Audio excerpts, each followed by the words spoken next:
ಮಾತನಾಡುವ ಮೊದಲು ಒಂದಿಷ್ಟು ಇನ್ಸ್ಟ್ರಕ್ಷನ್. ಇದನ್ನು ನಾನು ಪ್ರತಿ ತರಗತಿಯಲ್ಲಿ ಪ್ರಾಕ್ಟಿಕಲ್ ನಾನು ಮಾಡ್ತೇನೆ. ಎಷ್ಟೋ ಸಲ ನಾವು ಅನ್ಕೊಂಡಿರ್ತೇವೆ ಮೊಬೈಲ್ ಸ್ವಿಚ್ ಆಫ್ ಮಾಡಿವಂತೆ ಮಾಡಿರಲ್ಲ. ಎಷ್ಟೋ ಸಲ ನಾವು ಅನ್ಕೊಂಡಿರ್ತೇವೆ ಫ್ಲೈಟ್ ಮೋಡ್ ಅಲ್ಲಿ ಇಟ್ಟಿರ್ತೇವೆ ಅನ್ಕೊಂಡಿರ್ತೇವೆ, ಮಾಡಿರಲ್ಲ. ಎಷ್ಟೋ ಸಲ ಅನ್ಕೊಂಡಿರ್ತೇವೆ ಸೈಲೆಂಟ್ ಮೋಡ್ ಅಲ್ಲಿ ಇಟ್ಟಿದ್ದೇವೆ ಅಂತ ಅನ್ಕೊಂಡಿರ್ತೇವೆ, ಮಾಡಿರಲ್ಲ. What our conscious mind doesn't know, it's not there in the subconscious mind. So ದಯವಿಟ್ಟು ಎಲ್ಲರಲ್ಲಿ ವಿನಂತಿ, ಕೈಯಲ್ಲಿ ಮೊಬೈಲ್ ನೋಡ್ಕೊಳ್ಳಿ, ಸೈಲೆಂಟ್ ಅಲ್ಲಿ ಇರಲಿ, ಸ್ವಿಚ್ ಆಫ್ ಇರಲಿ, ಫ್ಲೈಟ್ ಮೋಡ್. ನಾನಂತೂ ಫ್ಲೈಟ್ ಮೋಡ್ ಅಲ್ಲಿ ಇಟ್ಟಿದ್ದೀನಿ, ಕನ್ಫರ್ಮ್. ಓಕೆ,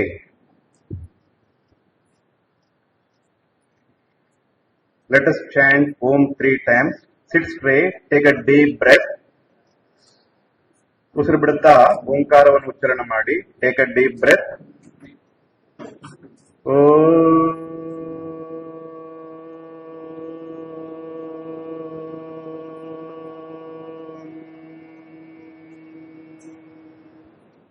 ಅಕಾರ ಉಕಾರ ಮಕಾರ ಸೇರಿ ಓಂ. ಅ ನಾಭಿಯಿಂದ, ಉ ನಮ್ಮ ಚೆಸ್ಟ್, ಮ ಕಂಠದಿಂದ, ಅಕಾರ ಉಕಾರ ಮಕಾರ ಸೇರಿ ಓಂಕಾರ. Om is the symbol of God. ಆ ಭಗವಂತನನ್ನು ಸ್ಮರಿಸುತ್ತಾ, ಆ ಗುರುವನ್ನು ಸ್ಮರಿಸುತ್ತಾ, ಭಕ್ತಿ ಭಾವದೊಂದಿಗೆ ದೀರ್ಘವಾಗಿ ಉಸಿರಾಟ ತೆಗೆದು ಬಿಡುತ್ತಾ ಓಂಕಾರವನ್ನ ಉಚ್ಚಾರಣೆ ಮಾಡುವಂಥದ್ದು. ಎರಡನೇ ಬಾರಿ take a deep breath.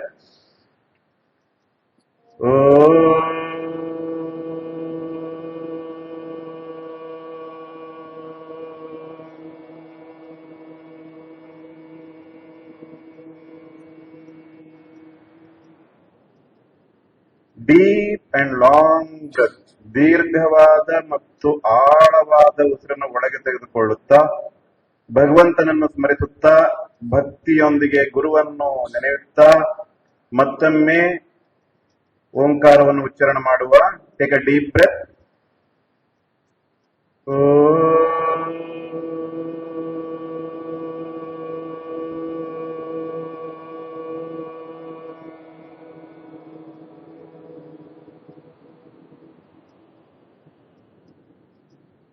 Please repeat. ನಾನು ಹೇಳಿದ್ದನ್ನು ರಿಪೀಟ್ ಮಾಡಿ. ಗುರುರ್ ಬ್ರಹ್ಮ ಗುರುರ್ ವಿಷ್ಣು ಗುರುರ್ ದೇವೋ ಮಹೇಶ್ವರ ಗುರು ಸಾಕ್ಷಾತ್ ಪರಬ್ರಹ್ಮ ತಸ್ಮೈ ಶ್ರೀ ಗುರವೇ ನಮಃ. ನಮಃ ಶ್ರೀ ಯತಿರಾಜಾಯ ವಿವೇಕಾನಂದ ಸೂರಯೇ ಸಚ್ಚಿತ್ ಸುಖ ಸ್ವರೂಪಾಯ ಸ್ವಾಮಿನೇ ತಾಪಹಾರಿಣೇ.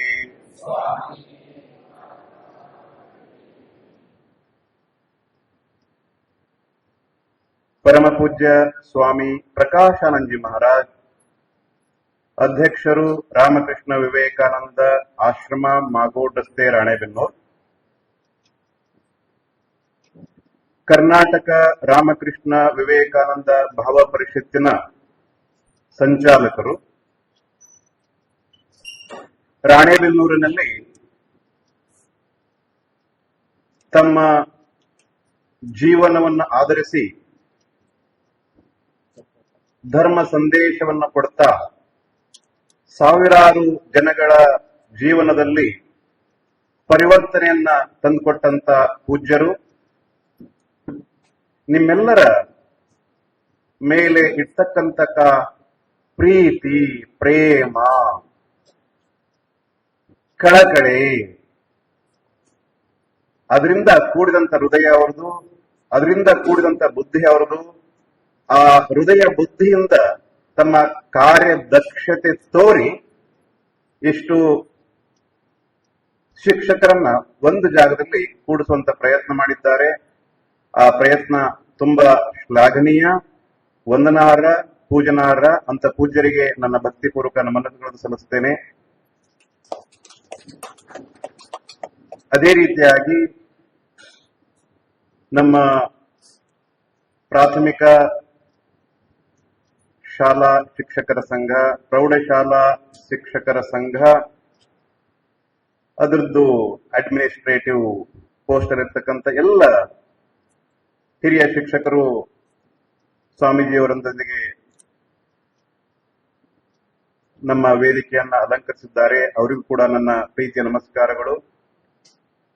ಮುಂಭಾಗದಲ್ಲಿ ಆಸೀನರಾಗಿರ್ತಕ್ಕಂಥ ಎಲ್ಲ ಶಿಕ್ಷಕರು ಮತ್ತು ಶಿಕ್ಷಕಿಯರಿಗೆ ನನ್ನ ಪ್ರೀತಿಯ ನಮಸ್ಕಾರಗಳನ್ನ ಸಲ್ಲಿಸುತ್ತಾ, ನಾನು ನಿಮಗೆ ವಿಶ್ ಮಾಡ್ತೀನಿ. ಇಷ್ಟ ಆದ್ರೆ ನೀವು ಕೂಡ ನನಗೆ ವಿಶ್ ಮಾಡಬಹುದು. Wish you happy international yoga day. Thank you. We are all celebrating International Day of Yoga. ಇಡೀ ಜಗತ್ತು ಯೋಗ ಅಂದ ತಕ್ಷಣ ಭಾರತದ ಕಡೆಗೆ ನೋಡ್ತಾ ಇದೆ. ಯಾವ ಜಗತ್ತನ್ನ ನಾವು ಅನುಕರಿಸಲಿಕ್ಕೆ ನೋಡ್ತಾ ಇದ್ವೋ ಕೆಲ ವರ್ಷಗಳ ಹಿಂದೆ ಪೂಂಜೀವಾದಂತ ದುಡ್ಡಿದ್ದವನೇ ದೊಡ್ಡಪ್ಪ, ಜಿಸ್ಕಾ ಲಾಟಿ ಉಸಿಕಾ ಭೈಂಸ್ ಘೋಡ ಅಂತ ಹೇಳುವ ಶಬ್ದಗಳನ್ನು ನಾವೆಲ್ಲ ಕೇಳಿದ್ದೇವೆ. ಪೂಂಜೀವಾದ, ಎಲ್ಲಿ ಭೌತಿಕ ಸಂಪತ್ತಿದೆಯೋ ಅದೇ ಸರ್ವಸ್ವ, ಅದನ್ನ ಉಳ್ಳವನೇ ಒಡೆಯ, ಅವನ ಮಾತನ್ನು ಕೇಳಬೇಕು, ಅವ್ನು ಸರಿಯೋ ತಪ್ಪ ಪ್ರಶ್ನೆ ಮಾಡಂಗಿಲ್ಲ. ಆ ಸಮಯದಲ್ಲಿ ಒಬ್ಬ ಯುಗ ಪುರುಷ ಬರ್ತಾನೆ. ಆ ಯುಗ ಪುರುಷನಿಗೆ ನೀವು ಯುಗ ಅವತಾರ ಅಂತ ಕರೀರಿ, ಯುಗಕ್ಕೆ ತಕ್ಕ ಶಿಕ್ಷಣವನ್ನು ಕೊಡ್ಲಿಕ್ಕಂತ ಬಂದಂತ ಭಗವಂತ ಅಂತ ಕರೀರಿ, ಶ್ರೇಷ್ಠ ಮನುಷ್ಯ ಅಂತ ಕರೀರಿ, ಆದರ್ಶ ವ್ಯಕ್ತಿ ಅಂತ ಕರೀರಿ, ಗುರು ಅಂತ ಕರೀರಿ, ಬ್ರಹ್ಮ ಅಂತ ಕರೀರಿ, ಏನೇನ ಹೆಸರಿಂದ ನೀವು ಕರಿತಿರೋ ಕರೀರಿ. ಆ ಒಂದು ಅದ್ಭುತ ಬ್ರಹ್ಮ ಶಕ್ತಿ ಚೈತನ್ಯ ಇದ್ದ ಶಬ್ದ. ಆ ಚೈತನ್ಯ ಸಂಪೂರ್ಣವಾಗಿ ಒಬ್ಬ ಮನುಷ್ಯನ ಮುಖಾಂತರ ವ್ಯಕ್ತಗೊಂಡಾಗ ಒಂದು ಉತ್ಕ್ರಾಂತಿ ಆಗುತ್ತೆ. ಆ ಉತ್ಕ್ರಾಂತಿಯನ್ನ ನಾವು ಕಳೆದ 11 ವರ್ಷದಿಂದ ನೋಡ್ತಾ ಇದ್ದೇವೆ. Again, those who are blind cannot see, the perverted cannot understand. ಕುರುಡರಿಗೆ ಅದು ಅರ್ಥವಾಗುವುದಿಲ್ಲ. ಯಾವರ ಮನಸ್ಥಿತಿ ಅದರಿಂದ ವಿಚಲಿತಗೊಂಡಿದೆಯೋ ಅವ್ರಿಗೂ ಕೂಡ ಅರ್ಥ ಆಗೋದಿಲ್ಲ.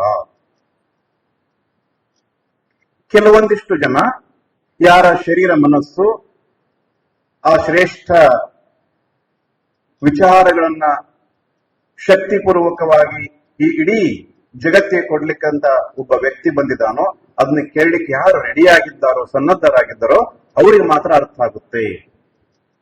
So I feel you are all blessed to be here with me in this beautiful evening to think over some things. ನೀವೆಲ್ಲ ನಿಜಕ್ಕೂ ಭಾಗ್ಯಶಾಲಿಗಳು ಅಂತ ನಾನು ಅನ್ಕೊಂತಾ ಇದ್ದೀನಿ. ರಾಣೆಬೆನ್ನೂರಲ್ಲಿ ಸಾವಿರಾರು ಜನ ಅದಾರು, ಸಾವಿರಾರು ಜನ ಶಿಕ್ಷಕರದಾರ. ಅದರಲ್ಲಿ ಕೆಲವೊಂದಿಷ್ಟು ಮಾತ್ರ ಭಗವಂತ ಆಯ್ಕೆ ಮಾಡ್ಕೊಂಡು ಇವತ್ತಿಲ್ಲಿ ಕುಂದಿರ್ಸ ಅಂತ ನಾನು ಕೇಳ್ತಾ ಇದ್ದೇನೆ. ಇಂಟರ್ನ್ಯಾಷನಲ್ ಯೋಗ ಡೇ ಇಡೀ ವಿಶ್ವ ಯಾವ ಭಾರತದ ಕಡೆಗೆ ನೋಡ್ತಾ ಇದೆಯೋ ಆ ಭಾರತದಲ್ಲಿ, ಆ ರಾಣೆಬೆನ್ನೂರಲ್ಲಿ ನೀವು ಕೂತ್ಕೊಂಡು ಯೋಗದ ಬಗ್ಗೆ ಎಲ್ಲ ಸಂಪನ್ಮೂಲ ವಿಚಾರಗಳನ್ನ ತಿಳ್ಕೊಳ್ಳಿಕ್ಕೆ ಒಂದು ವಿಶೇಷ ಅವಕಾಶ ಅಂತ ನಾ ಭಾವಿಸ್ತೇನೆ. ಕಾರಣ, ಕಳೆದ 20 ವರ್ಷದಲ್ಲಿ ನನ್ನ ಒಂದು ವೈದ್ಯಕೀಯ ತರಬೇತಿಯಲ್ಲಿ ಪಡೆದಂತ ಶಿಕ್ಷಣ ಜೊತೆಗೆ ಗುರು ಕೃಪೆಯಿಂದ, ಭಗವಂತನ ಕೃಪೆಯಿಂದ ಕಲಿತಂತ ಯೋಗಶಾಸ್ತ್ರ, ಶಾರೀರಿಕ ವೈದ್ಯಕೀಯ ಶಾಸ್ತ್ರ, ಮಾನಸಿಕ ವೈದ್ಯಕೀಯ ಶಾಸ್ತ್ರ ಜೊತೆಗೆ ನಮ್ಮ ಶಾಸ್ತ್ರವನ್ನು ಆಧರಿಸಿ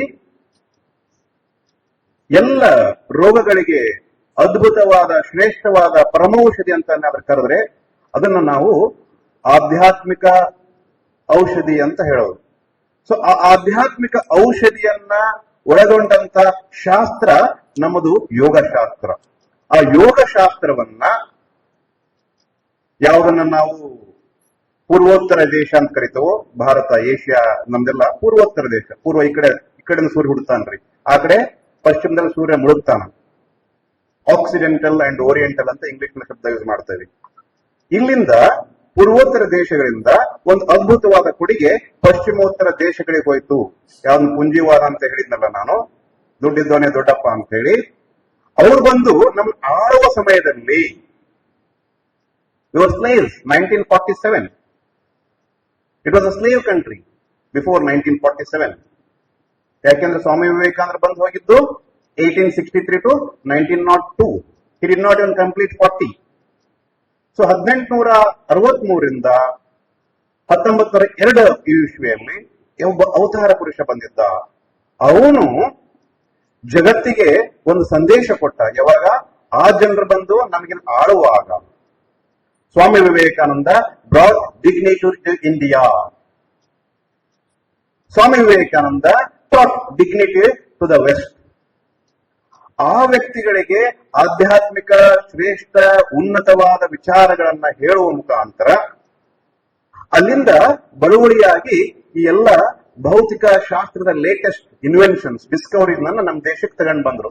ನೀವೆಲ್ಲ ಶಿಕ್ಷಕರು, I think many of you are well aware of the teachings of Swami Vivekananda. ಯಾಕಂದ್ರೆ ಗುರುವೇ ತಾಯಿ, ಗುರುವೇ ತಂದೆ ಅಂತ ಸ್ವಾಮೀಜಿಯವರ ಭಜನೆ ಹೇಳಿಕೊಡುವಾಗ, ರಿಪೀಟ್ ಮಾಡುವಾಗ ನಾನು ಕಂಡಿದ್ದೆ ಇಷ್ಟು ಚೆನ್ನಾಗಿ ಆಶ್ರಮದಲ್ಲಿ ಎಲ್ಲರೂ ಸೇರಿ ಭಕ್ತಿಯಿಂದ ಹಾಡ್ತಾರಲ್ಲ, ಅಷ್ಟೇನು ಹಾಡ್ಲಿಕ್ಕಿಲ್ಲ. ನಾನು ಇನ್ನೊಂದು ಮೈಕ್ ಇಟ್ಕೊಂಡಿದ್ರೆ ನಿಮ್ ಜೊತೆಗೆ ನಾನು ಹೇಳುವಾಗ ನಿಮ್ದು ನನ್ನ ಜೊತೆ ಸೇರ್ಬಿಡ್ತಿತ್ತು ಅಂತ ಅನ್ಕೊಂಡಿದ್ದೆ. ನಾ ಮೈಕ್ ತಗೊಳ್ಳೋ ಅವಶ್ಯಕತೆನೇ ಬರಲಿಲ್ಲ. ಯಾಕಂದ್ರೆ ನೀವೆಲ್ಲರೂ ಅಷ್ಟು ಚೆನ್ನಾಗಿ ಭಕ್ತಿಯಿಂದ ಆ ಹಾಡನ್ನು ಅನುಸರಿಸಿದ್ರಿ. For that I have to congratulate all of you. ನಿಮ್ಗೆಲ್ಲರಿಗೂ ಚಪ್ಪಾಳೆ. ನೀವು ಕೇವಲ ಶಿಕ್ಷಕರಲ್ಲ, ದೈವಿ ಭಕ್ತರು. ನಿನ್ನೆ ಕೂಡ ನಾನು ಆಶ್ರಮದಲ್ಲಿ ಮಾತನಾಡ್ತಾ ಹೇಳಿದೆ, ನಾವು ಉತ್ತರ ಭಾರತ ಕಡೆಗೆ ಹೋದ್ರ ತಪಸ್ಸು, ಹಿಮಾಲಯ ಅಂದ ತಕ್ಷಣ ತಪಸ್ಸು. ಹೆಂಗೆ ಹಿಮಾಲಯದ ಐಸ್ ಮೇಲೆ ಒಬ್ಬ ಗಡ್ಡ ಬಿಟ್ಕೊಂಡು, ಕುರ್ಚಲ್ ಗಡ್ಡ ಬಿಟ್ಕೊಂಡು ಒಬ್ಬ ಕೂತಿರ್ತಾನೆ ಐಸ್ ಮೇಲೆ, ಅವನ್ ಧ್ಯಾನ ಮಾಡ್ತಾನದು ತಪಸ್ಸು ಅಂತ ಅನ್ಕೊಂಡಿರ್ತೇವೆ. ಸೊ ನಾವು ಉತ್ತರ ಭಾರತ ಕಡೆಗೆ ಹೋದ್ರೆ ತಪಸ್ಸು ಇದು ಸರ್ವೇ ಸಾಮಾನ್ಯ. ಸ್ವಲ್ಪ ಕೆಳಗೆ ಬಂದ್ರೆ ಬೃಂದಾವನ, ಮಥುರಾ ಬೃಂದಾವನ್, ಕೃಷ್ಣ ಜನ್ಮಸ್ಥಳ, ಅಲ್ಲಿ ಭಗವಂತನ ನಾಮಸ್ಮರಣೆ ಮಾಡುವುದು ಕಂಟಿನ್ಯೂಸ್, ಅದು ತಪಸ್ಸು ಅವರಿಗೆ. ಇನ್ನೊಂದು ಸ್ವಲ್ಪ ಕೆಳಗೆ ಬಂದ್ರೆ ಮನೆಯಲ್ಲಿ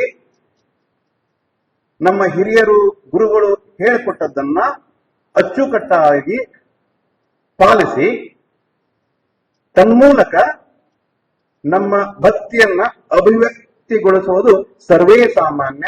ಅದು ಕರ್ನಾಟಕಕ್ಕೆ ಬಹಳ ವಿಶೇಷ ಅಂತ ಹೇಳಿ ನಾ ಪೂರ್ತಿ ಭಾರತಾದ್ಯಂತ ಅಡ್ಡಾಡಿ ಜನಗಳನ್ನ ಹತ್ತಿರದ ನೋಡಿ ಈ ಸ್ಟೇಟ್ಮೆಂಟ್ ಮಾಡ್ತಾನೆ. It's a very conscious statement that I am making. You all who are born in Karnataka have a special quality deep within you, whether you know it or not. That is devotion. ನಿಮ್ಗೆ ಗೊತ್ತಿದ್ದೋ ಗೊತ್ತಿಲ್ಲದೋ ನಿಮ್ಮ ಒಳಗಡೆ ಒಂದು ವಿಶೇಷ ಗುಣ ಇದೆ, ಅದು ಭಕ್ತಿ. ಆ ಭಕ್ತಿಯನ್ನ ನಿಮ್ಮ ಹೃದಯದಲ್ಲಿ ಪಡೆದಂತ ನೀವೇ ಧನ್ಯರು ಅಂತ ನಾ ಭಾವಿಸ್ತೇನೆ. ಸೊ ಈ ಸುಂದರ ಸಂಜೆಯಲ್ಲಿ ಭಕ್ತಿಯಿಂದ ನಾವೆಲ್ಲ ಭಜನೆ ಮಾಡಿದ್ವಿ. ಶಿಕ್ಷಕರು, ಗುರು ಅಂತ ನಾವು ಶಬ್ದ ಯೂಸ್ ಮಾಡ್ತೇವೆ. ಶಿಕ್ಷಕರಿಗೆ ಬೋಧನೆ ಮಾಡುವಂತ ಕೆಲಸ ಇದು ಸ್ವಲ್ಪ ಕಷ್ಟದ ಕೆಲಸ. ನೋಡುವ ಎಷ್ಟರ ಮಟ್ಟಿಗೆ ಸಕ್ಸಸ್ಫುಲ್ ಆಗುತ್ತಾ. Let me try. ಸ್ವಲ್ಪ ವಿಚಾರ ಮಾಡಕ್ ಶುರು ಮಾಡೋಣ. Topic is very interesting. ಯೋಗ ಕರ್ಮಸು ಕೌಶಲಂ. ಇಂಟರ್ನ್ಯಾಷನಲ್ ಯೋಗ ಡೇ ಅಂತ ಹೇಳಿದ್ವಿ ನಾವು. ಯೋಗ ಅಂದ ತಕ್ಷಣ ಇಡೀ ಜಗತ್ತು ಭಾರತ ಕಡೆಗೆ ನೋಡಾಕತ್ತೈತಿ, ಅಂದ್ರೆ ನಮ್ ಕಡೆ ನೋಡಾಕತ್ತೈತಿ. ಭಾರತ ಅಂದ್ರೆ ನಾವೆಲ್ಲರೂ ಸೇರಿ ಎಷ್ಟಪ್ಪ ಇವತ್ತು ಜನಸಂಖ್ಯೆ? 145-146 ಕೋಟಿ. ಸೊ ಈ 146 ಕೋಟಿ ಜನಗಳಿಂದ ಸೇರಿದ ದೇಶವೇ ಭಾರತ.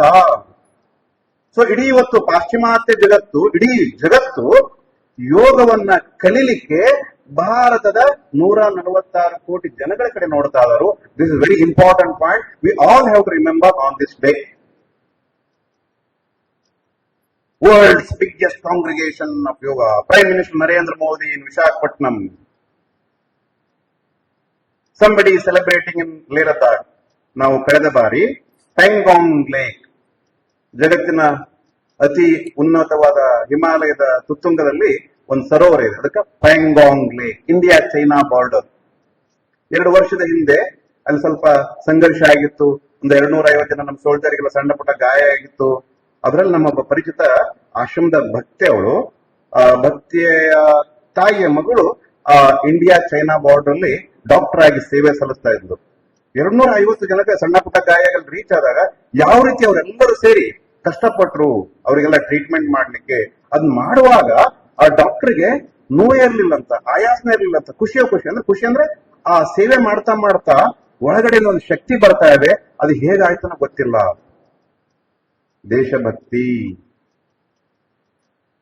ದೇಶಭಕ್ತಿ ಇದ್ದಲ್ಲಿ ಕಷ್ಟಕರ ಯುದ್ಧದ ಸನ್ನಿವೇಶದಲ್ಲಿ ಕೂಡ ಆ ಸೇವಾ ಭಾಗ್ಯವನ್ನ ಸಿಕ್ಕದನ್ನ ಸರಿಯಾದ ರೀತಿಯಲ್ಲಿ ನಿಭಾಯಿಸುವಂತದ್ದು. ಯಾವ ವ್ಯಕ್ತಿ ಸಾಮಾನ್ಯ ಆಸ್ಪತ್ರೆಯಲ್ಲಿ, government hospital, coming back to my experience in government hospital ಅಂದ್ರೆ MBBS ಆದ್ಮೇಲೆ ಯಾರು ಹೋಗ್ಬಾರ್ದು ಅನ್ನೋ ಒಂದು ಕಲ್ಪನೆ ಇತ್ತು. ನಿಜಕ್ಕೂ ಯಾರಿಗೆಲ್ಲ ಕೆಪಾಸಿಟಿ ಇತ್ತೋ ಗವರ್ಮೆಂಟ್ ಹಾಸ್ಪಿಟಲ್ ಹೋಗದೆ ತಮ್ಮದೇ ಆದ ನರ್ಸಿಂಗ್ ಹೋಮ್ ಮಾಡುವಂತವ್ರು, ಭಗವಂತನ ಕೃಪೆಯಿಂದ, ಅವ್ರ ತಂದೆ ತಾಯಿಯ ಕೃಪೆಯಿಂದ, they never enter a government hospital because it is the most difficult place to work. So ಆ ಗವರ್ಮೆಂಟ್ ಆಸ್ಪತ್ರೆಯಲ್ಲಿ ಬಹಳ ಕಷ್ಟಪಟ್ಟು ಕೆಲಸ ಮಾಡೋ ಡಾಕ್ಟರ್ ಎಷ್ಟು ಜನ ನೋಡ್ತಾರಪ್ಪ ಪೇಷಂಟ್ ಅವ್ರು? ಒಂದ್ ದಿವಸದಾಗ 50 ಜನ ಒಬ್ಬ ಡಾಕ್ಟರ್, ಬಹಳ ಅಂದ್ರ 100 ಜನ ನೋಡ್ಯಾರ ಅಂತ ಕಡೆ.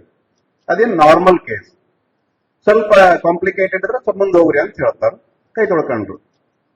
ಸೊ ಗವರ್ಮೆಂಟ್ ಹಾಸ್ಪಿಟಲ್ ಅವನಿಗೆ ಸ್ಯಾಲ್ರಿ ಸಿಗುತ್ತೆ, ದಿವಸಕ್ಕೆ 50-100 ಪೇಷಂಟ್ ನೋಡ್ಬೇಕು, ಅದಕ್ಕೋಸ್ಕರನೇ ಒಂದು ಜವಾಬ್ದಾರಿ.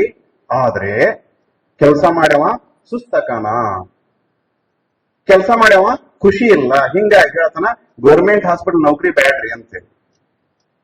ಆದ್ರೆ ಯಾರೋ ಒಬ್ಬ Young girl who is from a very good family, ಯಾರಿಗೆ MBBS ಆದ್ಮೇಲೆ MD DM ಮಾಡ್ಲಿಕ್ಕೆ ಎಲ್ಲ ಫೆಸಿಲಿಟಿ ಇತ್ತು, ಅಥವಾ MD DM ಮಾಡಂತ ಹುಡುಗ ಮದುವೆ ಆಗಿ ಮಾಡಿಸ್ಲಿಕ್ಕೆ ರೆಡಿ ಇದ್ನೋ, ಅವಳು ಏನು ಬೇಡ, ನಾ ದೇಶ ಸೇವೆ ಮಾಡ್ಬೇಕು ಅಂತ ಹೇಳಿ ಆ India China border, Pangong lake ಅಂತ ಹೇಳಿದ್ನಲ್ಲ, ಲಾಸ್ಟ್ ಇಯರ್ ನಾವು ಯೋಗ ಮಾಡ್ತಾ ಇದ್ವಿ ಎಲ್ಲರೂ ಸೇರಿ, ಅದ್ರ ಬಗ್ಗೆ ಬರ್ತಾನೆ.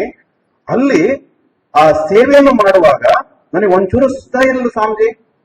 ಏನದು 2 ವರ್ಷ ಆದ್ಮೇಲೆ ತಂದು ಆ ಡ್ಯೂಟಿ ಮುಗಿದ್ಮೇಲೆ 2 ವರ್ಷ ಆದ್ಮೇಲೆ ಚಾರ್ಧಾಮ್ ಮಾಡ್ಬೇಕು ಅವ್ರ ಫ್ಯಾಮಿಲಿ ಎಲ್ಲ ಸೇರ್ಕೊಂಡು ಹರಿದ್ವಾರಕ್ಕೆ ಬಂದಿದ್ರು. 2011 to 23 ಅವಧಿನ ಹರಿದ್ವಾರ, 12 ವರ್ಷ ನಾ ಹರಿದ್ವಾರದಲ್ಲಿದ್ದೆ. ಹರಿದ್ವಾರದಲ್ಲಿ ನಾ ಇದ್ದಾಗ ಅವಳು ತನ್ನ ಫ್ಯಾಮಿಲಿ ಜೊತೆಗೆ ಚಾರ್ಧಾಮ್ ಮಾಡ್ಬೇಕಂತ ಬಂದಿದ್ಲು. ಅವಳು ಅಲ್ಲಿ ಬಂದಾಗ ಹೇಳ್ತಾಳು, ನಾ ಹೇಳಿದೆ how was your experience Pangong lake border ಅಲ್ಲಿ ಇಂಡಿಯಾ ಚೈನಾ ಸಂಘರ್ಷ, ಸಣ್ಣ ಪುಟ್ಟ ಗಾಯ ಆದಾಗ ನೀವು ಹೆಂಗ್ ಫೇಸ್ ಮಾಡಿದ್ರಿ? ಸ್ವಾಮೀಜಿ 250 ಜನ soldiers continuous 24 to 48 hours, 78 hours, 72 hours, 2 to 3 ದಿವಸ ಹಗಲು ರಾತ್ರು ಸೇವೆ ಮಾಡ್ತಿದ್ದೆ. ಶಾರದಾ ಮಾತೆಯವರ ಕೃಪೆಯಿಂದ ನನಗೆ ಒಂಚೂರು ಸುಸ್ತಾಗಿರ್ಲಿಲ್ಲ. ಇದು ಒಳಗಡೆಯಿಂದ ಭಾವದಿಂದ, ಭಕ್ತಿಯಿಂದ ನಮ್ಮ ಕಾರ್ಯವನ್ನು ನಿರ್ವಹಿಸ ಶಕ್ತಿ ನಮ್ಮಲ್ಲಿದ್ದಾಗ ನಿಜಕ್ಕೂ ನಾವು ಧರ್ಮಿಷ್ಠರು, ನಿಜಕ್ಕೂ ನಾವು ಯೋಗಿಗಳು. ಯಾರಲ್ಲಿ ಈ ಲಕ್ಷಣ ಇದೆಯೋ ಅವನು ಮಾತ್ರ ಯೋಗ ಕರ್ಮಸು ಕೌಶಲಂ ಅಂದ್ರೆ ಏನು ಅಂತ ತಿಳ್ಕೊಳ್ಳಿಕ್ ಅರ್ಹನಾದಂತವನು. We need some eligibility to understand the deepest meaning of the scriptures. ಶಾಸ್ತ್ರದಲ್ಲಿ ಸೂಕ್ಷ್ಮ ವಿಚಾರಗಳನ್ನು ಹೇಳಿದೆ ಅಲ್ಲ, ಅದನ್ನ ತಿಳ್ಕೊಳ್ಳಿಕ್ಕೆ ನಮ್ಮಲ್ಲಿ ಒಂದಿಷ್ಟು ಎಲಿಜಿಬಿಲಿಟಿ ಬೇಕು. ಏನು? ನಾನು ನನಗೆ ಕೊಟ್ಟಂತ ಕೆಲಸವನ್ನ ಶ್ರದ್ಧೆಯಿಂದ, ಭಕ್ತಿಯಿಂದ, ಜವಾಬ್ದಾರಿಯಿಂದ ಪೂರೈಸುತ್ತೇನೆ. ಇದನ್ನು ನಾನು ನನ್ನ ಸ್ವಂತ ಮನಸ್ಸಿನಿಂದ ಒಪ್ಪಿಕೊಂಡು ಈ ಕೆಲಸವನ್ನ ನಾನು ನಿರ್ವಹಿಸಲಿಕ್ಕೆ ಇಲ್ಲಿ ಬಂದಿದ್ದೇನೆ. ಅದನ್ನು ನಾನು ಇಷ್ಟಪಟ್ಟು ಪ್ರೀತಿಯಿಂದ ಭಗವಂತನ ಅರ್ಪಣೆಯಿಂದ ಮಾಡ್ತೇನೆ ಅಂತ ಹೇಳುವ ವ್ಯಕ್ತಿ ನಿಜವಾಗಿ ಯೋಗಿನಿ ಆಗಬಲ್ಲ. ಆ ಕ್ವಾಲಿಟಿ ಆ ಯಂಗ್ ಡಾಕ್ಟರ್ ಅಲ್ಲಿ ಇತ್ತಲ್ಲ, ಅದಕ್ಕೆ ಹೇಳೋದು ಗುರು ಕೃಪೆ, ದೈವಿ ಕೃಪೆ, ದೈವಿ ಗುಣ, ಗುರು ಕೃಪೆಯಿಂದ, ದೈವಿ ಕೃಪೆಯಿಂದ ನಮ್ಮ ಒಳಗಡೆ ಬರ್ತಕ್ಕಂಥದ್ದು. If she or he can have it, I can also have it. ನನ್ನಲ್ಲಿ ಇಲ್ಲ ಅಂದ್ರ, ಅವಳು ಅಥವಾ ಅವನಲ್ಲಿ ಇತ್ತು ಅಂದ್ರ ನನ್ನಲ್ಲೂ ಕೂಡ ಅದನ್ನ ತಂದ್ಕೋಬಹುದು. ಯೋಗ ಕರ್ಮಸು ಕೌಶಲಂ ಇದನ್ನ ವಿಚಾರ ಮಾಡೋಣ. ಅದಕ್ಕಂತ ಮೊದಲು ಸ್ವಲ್ಪ ಏನದು ಯೋಗ? ಇಂಗ್ಲಿಷ್ ನಲ್ಲಿ yoga YOGA, international day of yoga, IDY 2025 ಅಂತ ಬರೀತಾರೆ. ಯೋಗ ಅಂತ ನಾವು ಕರೆದಾಗ ಅದು English version of the root word, Sanskrit word yoga. ದಯವಿಟ್ಟು ರಿಪೀಟ್ ಮಾಡಿ, ಯೋಗ. ಈ ಯೋಗ ಅನ್ನೋ ಶಬ್ದವನ್ನ ಇಂಗ್ಲಿಷ್ ನಲ್ಲಿ ಯೋಗ ಅಂತ ಕರೀತಾರೆ. ಓಕೆ, ಎಟ್ ಲಾರ್ಜ್ ಜನರು ತಿಳ್ಕೊಳ್ಳಿ ಅಂತ ಹೊರಗಡೆ ಯಾರಿಗೆ ಅರ್ಥ ಆಗಲ್ಲ ಅವ್ರಿಗೆ ಯೋಗ ಅಂತ ಕರ್ಕೊಂಡು ಹೇಳ್ಕೊಂಡಿದೀವಿ. ಬಟ್ ಒಳಗಡೆ ಯಾರಿಗೆ ಅರ್ಥ ಆಗುತ್ತೋ ಅವ್ರಿಗೆ ಯೋಗ, ಯೋಗ ಜೀವನ, ಕನ್ನಡದಲ್ಲಿ ಟ್ರಾನ್ಸ್ಲೇಷನ್ ಮಾಡಿದಾಗ ಯೋಗ ಜೀವನ ಅಂತ ಕರೀರಿ. ಯೋಗ ಜೀವನವನ್ನ ಆಚರಿಸಲಿಕ್ಕೆ ಬೇಕಾದ ಎಲ್ಲ ವಿಚಾರಗಳನ್ನು ತಿಳ್ಕೊಳ್ಳುವುದೇ ಇಂಟರ್ನ್ಯಾಷನಲ್ ಯೋಗ ಡೇ ಆಚರಣೆ ಮಾಡುವ ಮುಖ್ಯ ಉದ್ದೇಶ. The theme of IDY 2025 is One Earth, One Health. ಹೇಳಿ, One Earth, One Health. ಅದು ಮುಂದೆ ಹೋಗಿ ನಾ ಕನ್ನಡಕ್ಕೆ ಸ್ವಲ್ಪ ಬೇರೆ ತರ ಟ್ರಾನ್ಸ್ಲೇಟ್ ಮಾಡ್ತಾನೆ. ಶ್ರೇಷ್ಠ ವಿಶ್ವಕ್ಕೆ ಶ್ರೇಷ್ಠ ಆರೋಗ್ಯ. ಶ್ರೇಷ್ಠ ಅಂದ ತಕ್ಷಣ ದೊಡ್ಡದು, ಅದಕ್ಕಂತ ಮಂದಿ ಇನ್ನೊಂದಿಲ್ಲ. ಹೈಯೆಸ್ಟ್, ಬೃಹತ್, ಮಹತ್. ಯಾವುದು ಶ್ರೇಷ್ಠವಾದದ್ದು, ಯಾವುದು ಹೈಯೆಸ್ಟ್, ಅದನ್ನು ಪಡ್ಕೊಳ್ಳೋದೇ ಆರೋಗ್ಯ. ಅಂತಹ ವ್ಯಕ್ತಿಗಳಿಂದ, ಶಕ್ತಿಯುತವಾದ ವ್ಯಕ್ತಿಗಳಿಂದ ಕೂಡಿದಂತ ವಿಶ್ವವೇ ಶ್ರೇಷ್ಠ ವಿಶ್ವ, ಮಹತ್ ಬೃಹತ್ ವಿಶ್ವ.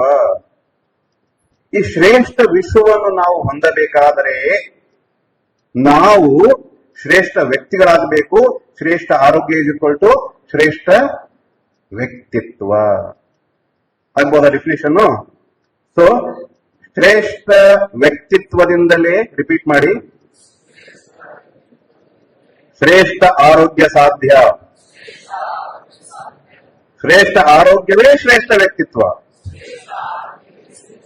Wonderful, I am really happy. ತುಂಬಾ ಸಂತೋಷ. You are a real teacher. ಯಾರು ನಿತ್ಯ ಜೀವನದಲ್ಲಿ ಕಲಿಯುವ ಆಸಕ್ತಿ ಇದ್ದಾನೋ ಅವನು ನಿಜವಾದ ಶಿಕ್ಷಕ. ನಿಜವಾದ ಶಿಕ್ಷಕನಿಗೆ ಬೇಕಾದಂತ ಮೊದಲ ಈ ಗುಣ. ಸ್ವಾಮೀಜಿಯವರು ಆಲ್ರೆಡಿ ಸಾಕಷ್ಟು ಶಿಬಿರಗಳನ್ನು ನಡೆಸಿದ್ದಾರೆ. ಅದರ ಬಗ್ಗೆ ನಾವು ಹೆಚ್ಚು ಮಾತಾಡೋದಲ್ಲ. ನಿಮ್ಮ ಶಿಕ್ಷಕ ವೃತ್ತಿ, ಶ್ರೇಷ್ಠ ಶಿಕ್ಷಕನಿಗೆ ಆಗಬೇಕಾದಂತ ಗುಣ, ಅದನ್ನೆಲ್ಲ ನೀವು ಕಲ್ತೀರಿ. Already given a proof that you are all good teachers. ನೀವೆಲ್ಲ ಉತ್ತಮ ಶಿಕ್ಷಕರು. ಉತ್ತಮತೆಯಿಂದ ಶ್ರೇಷ್ಠತೆ ಕಡೆಗೆ ನಾವು ಹೋಗ್ಲಿಕ್ಕೆ ನಮಗೆ ಬೇಕು ಶ್ರೇಷ್ಠ ಆರೋಗ್ಯ. ಶ್ರೇಷ್ಠ ಆರೋಗ್ಯ ಅಂದ್ರೆ ಶ್ರೇಷ್ಠ ವ್ಯಕ್ತಿತ್ವ. ಶ್ರೇಷ್ಠ ವ್ಯಕ್ತಿತ್ವ ತುಂಬಿದಂತ ಜಗತ್ತಿನಾದ್ಯಂತ ವ್ಯಕ್ತಿಗಳು ಎಲ್ಲಿರ್ತಾರೋ ಅದೇ ಶ್ರೇಷ್ಠ ವಿಶ್ವ. So one health, one earth. ಸರಿಯಾದ ಡೆಫಿನೇಷನ್ ಇದು. ನನಗೆ ಯಾರೋ ಕೇಳಿದ್ರು ಬೆಳಗ್ಗೆ, ಸ್ವಾಮಿ ಥೀಮ್ ಕಳಿಸಿದ್ರಲ್ಲ, ಒನ್ ಹೆಲ್ತ್ ಅಂದ್ರೆ ಏನಿದು ಅಂತ ಹೇಳಿ. ಒನ್ ಹೆಲ್ತ್ ಹೇಗೆ ಸಾಧ್ಯ ಅಂತ ಡಾಕ್ಟರ್ ನನಗೆ ಕೇಳ್ತಾ ಇದ್ರು. ಸೊ ನೀವೇ ವಿಚಾರ ಮಾಡಿ, ಒನ್ ಹೆಲ್ತ್ ಸಾಧ್ಯನೇ ಎಲ್ಲರಿಗೂ? ಯಾರಿಗೋ ಮಂಡಿ ನೋವದ, ಯಾರಿಗೋ ಕತ್ತಿ ನೋವದ, ಯಾರಿಗೋ ಕಣ್ಣು ಹೋದ, ಡಾಕ್ಟರ್ ಹೋಗಿ ಚೆಕ್ ಮಾಡಿಸ್ತಾ ಎಲ್ಲ ಸರಿ ಅದ ಅಂತ ಹೇಳ್ತಾರೆ. ಆದ್ರೂ ಇಲ್ರಿ, ನೋವು ಐತಿ, ಒಂದ್ ಸರ್ಟಿಫಿಕೇಟ್ ಕೊಡ್ರಿ, ಬರ್ದು ಕೊಡ್ರಿ ಡಾಕ್ಟರ್. ಮನ್ಯಾಗ ಹೋಗಿ ಅತ್ತಿಗೆ ತೋರಿಸ್ಬೇಕಲ್ಲ, ಮಾವಗ್ ತೋರಿಸ್ಬೇಕಲ್ಲ. Anyway, so when we don't have any physical disease, ನಮ್ಮ ಶಾರೀರಿಕ ಯಾವುದೇ ರೀತಿ ರೋಗ ಇಲ್ಲ ಅಂತ ಡಾಕ್ಟರ್ ಸರ್ಟಿಫೈ ಕೊಟ್ರು, ಆದ್ರೂ ಕೂಡ ಎಲ್ಲೇ ಒಂದು ವ್ಯಾಧಿ, ರೋಗ ನಮ್ಗೆ ಕಾಡಾಕತ್ತೈತಿ. ಅದಕ್ಕೋಸ್ಕರ ಹೆಂಗ್ ಹೇಳತ್ತ ನಾವು ಎಲ್ಲ ಸರಿ ಇದ್ದು ಸರಿಯತ್ತಂತ, ಎಲ್ಲ ಸರಿ ಇದ್ದು ಸರಿ ಇಲ್ಲ ಅಂತ ಹೇಳಕ್ ನಾವೇನ್ ಹುಚ್ಚ್ರೆ ಏನ್ರಿ ಅಲ್ವಾ? ಬರೋದ್ರ ಒಳಗಿನ ಪ್ರಶ್ನೆ. ಸೊ ಒಬ್ಬ ಮಾನಸಿಕ ಸ್ಥಿತಿಯಿಂದ ಬರತಕ್ಕಂತ ಪರಾಕಾಷ್ಠತೆಯೇ ಹುಚ್ಚುತನ. Madness can be anybody. ಹುಚ್ಚು ಯಾರು ಬೇಕಾದ್ರೆ ಆಗ್ಬಹುದು. ನಮ್ಮ ವಿಚಾರ ಯಾವ ರೀತಿ ಇರಬೇಕು, ಅದರಿಂದ ಸ್ವಲ್ಪ ಬೇರೆ ಆಯ್ತು ಅಂದ್ರ ಯಾಕೋ ಇನ್ ವಿಚಾರ ಸರಿ ಇಲ್ಲ, ಯಾಕೋ ಇನ್ ವಿಚಾರ ಮಾಡೋ ರೀತಿ ಸರಿ ಇಲ್ಲ, ಎಲ್ಲರೂ ಹೆಂಗ್ ವಿಚಾರ ಮಾಡ್ತಾನ ಹಂಗ್ ವಿಚಾರ ಮಾಡ್ತಿಲ್ಲ. ಆ ಹುಚ್ಚುತನದ ಪರಾಕಾಷ್ಠೆ, ಆ ವಿಚಾರ ಮಾಡುವ ದೃಷ್ಟಿಯಲ್ಲಿ ಅಸಮಂಜಸವಾದಂತ ಪರಾಕಾಷ್ಠತೆನ ಮ್ಯಾಡ್ನೆಸ್ ಅಂತ ಕರೆಯೋದು. ಆ ಮ್ಯಾಡ್ನೆಸ್ ಕಾರಣ ಮೂಲ ಸ್ವಾರ್ಥ. ನಾನು ನನ್ನದು, ನಾನು ನನ್ನದು. ಆ ಸ್ವಾರ್ಥದಿಂದಾಗಿ, ಸ್ವಾರ್ಥ ಬುದ್ಧಿಯಿಂದಾಗಿ ನಾವು ಶಾರೀರಿಕ ರೋಗ ಇಲ್ಲದಿದ್ದರೂ ಮಾನಸಿಕ ರೋಗ ಇದೆ ಅಂತ ಕಲ್ಪಿಸುತ್ತೇವೆ. ಕಲ್ಪಿಸುತ್ತಾರೆ ಹೆಚ್ಚಾದಲ್ಲಿ ಹುಚ್ಚರಾಗುತ್ತೇವೆ. ಆ ಹುಚ್ಚರ ಆಗಬಾರ್ದು ಅಂದ್ರೆ ಸ್ವಲ್ಪ ಆ ಕಡೆ ಈ ಕಡೆ ಆದಾಗ ಇಮಿಡಿಯೇಟ್ಲಿ ಮತ್ hold on to the basics. ಮನಸ್ಸಿನ ಸ್ವಭಾವನ ಹಂಗದ, ಒಂಥರ ಇರಂಗಿಲ್ಲದ. ಇವತ್ ಬಹಳ ಖುಷಿ ಆಕತಿ, ಬಿಸಿ ಬಿಸಿ ರೊಟ್ಟಿ, ಮುಳುಗಾಯಿ ಪಲ್ಯ, ಎಣ್ಗಾಯಿ ಪಲ್ಯ ಬಹಳ ಚೆನ್ನಾಗದ. ನಾಳೆ ಅದ ರೊಟ್ಟಿ, ಅದ ಮುಳುಗಾಯಿ ಪಲ್ಯ, ಎಣ್ಗಾಯಿ ಪಲ್ಯ ಇಷ್ಟ ಆಗಲ್ಲ.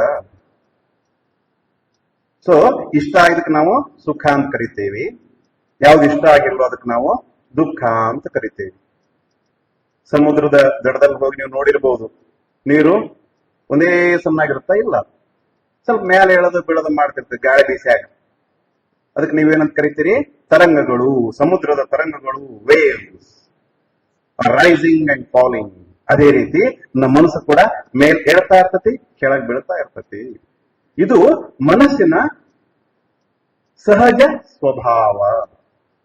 Unfortunately we are not taught anything about the mind. ನಮ್ ಮನಸ್ಸಂದ್ರೆ ಏನೋ ಗೊತ್ತಿಲ್ಲ, ಹಿಂಗಾಗಿ ಮನಸ್ಸಿನಾಗ ಬಂದ ಬ್ಯಾನ್ ಹೆಂಗ್ ಗೊತ್ತಾಕತಿ ನಮಗೂ ಗೊತ್ತಿಲ್ಲ. ಸೋ ಕಾಲ್ಡ್ ಸೈಕಾಲಜಿಸ್ಟ್, ಸೈಕ್ಯಾಟ್ರಿಸ್ಟ್, ಮನೋಶಾಸ್ತ್ರ is the word. Psychology, psychiatry is a branch of that ಮನೋಶಾಸ್ತ್ರ. ಆ ಮನಸ್ಸಿನ ಶಾಸ್ತ್ರ ಇದೆಯಲ್ಲ, ಮನಸ್ಸಿನ ಬಗ್ಗೆ, ಅದು ನಮ್ಮ ಋಷಿಮುನಿಗಳು ಸಂಪೂರ್ಣವಾದ ಒಂದು ಜಾಗದಲ್ಲಿ ಕೊಟ್ಟಿದಾರ. ಅದರಿಂದ ಒಂದು ಚೂರು ತುಣುಕು ತಗೊಂಡು ವೆಸ್ಟರ್ನ್ ಸೈನ್ಸ್, ಪಾಶ್ಚಿಮಾತರು ಸ್ವಲ್ಪ ನಾನು ಸೈಕ್ಯಾಟ್ರಿಸ್ಟ್, ನಾನು ಸೈಕಾಲಜಿಸ್ಟ್, ನಾ behaviour therapist, whatever I am talking, for everything I have a proof. Young boy, 8-15. ಎಷ್ಟು ಗಂಟೆ ಮಾತಾಡ್ಬೋದು ಸ್ವಾಮಿ?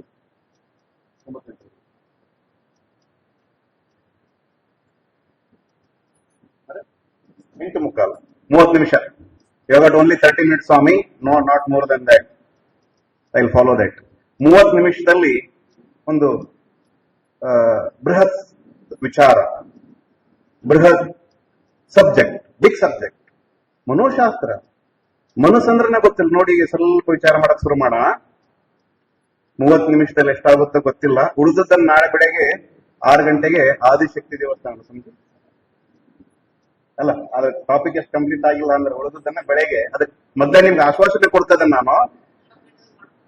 ಪರವಾಗಿಲ್ಲ. ಅದಾದ್ಮೇಲೆ ವಿಷಯ ಉಳಿತು ಅಂದ್ರೆ ಉಳಿದದ್ದನ್ನ ಪೂರ್ತಿ ಬಿಟ್ಟು ಹೋಗ್ಲಿ. 2 ದಿವಸ ಇಟ್ಕೊಂಡ್ರ ಸ್ವಾಮಿಗಳು ಅದಕ್ಕೋಸ್ಕರ. Very difficult to get out of Mumbai. ಮುಂಬೈಯಿಂದ ನಂಗೆ ಆಚೆ ಬರೋದು ತುಂಬಾ ಕಷ್ಟದ ಕೆಲಸ. ಅವ್ರ ಪ್ರೀತಿಗೋಸ್ಕರ, ನೀವ್ ಅವ್ರ ಪ್ರೀತಿಗೋಸ್ಕರ ಬಂದಿರೋ, ನಾವು ಹಂಗ ಅವ್ರ ಪ್ರೀತಿಗೋಸ್ಕರ ಬಂದಿರೋದು ಎಲ್ಲ ಕೆಲಸ ಬಿಟ್ಟು.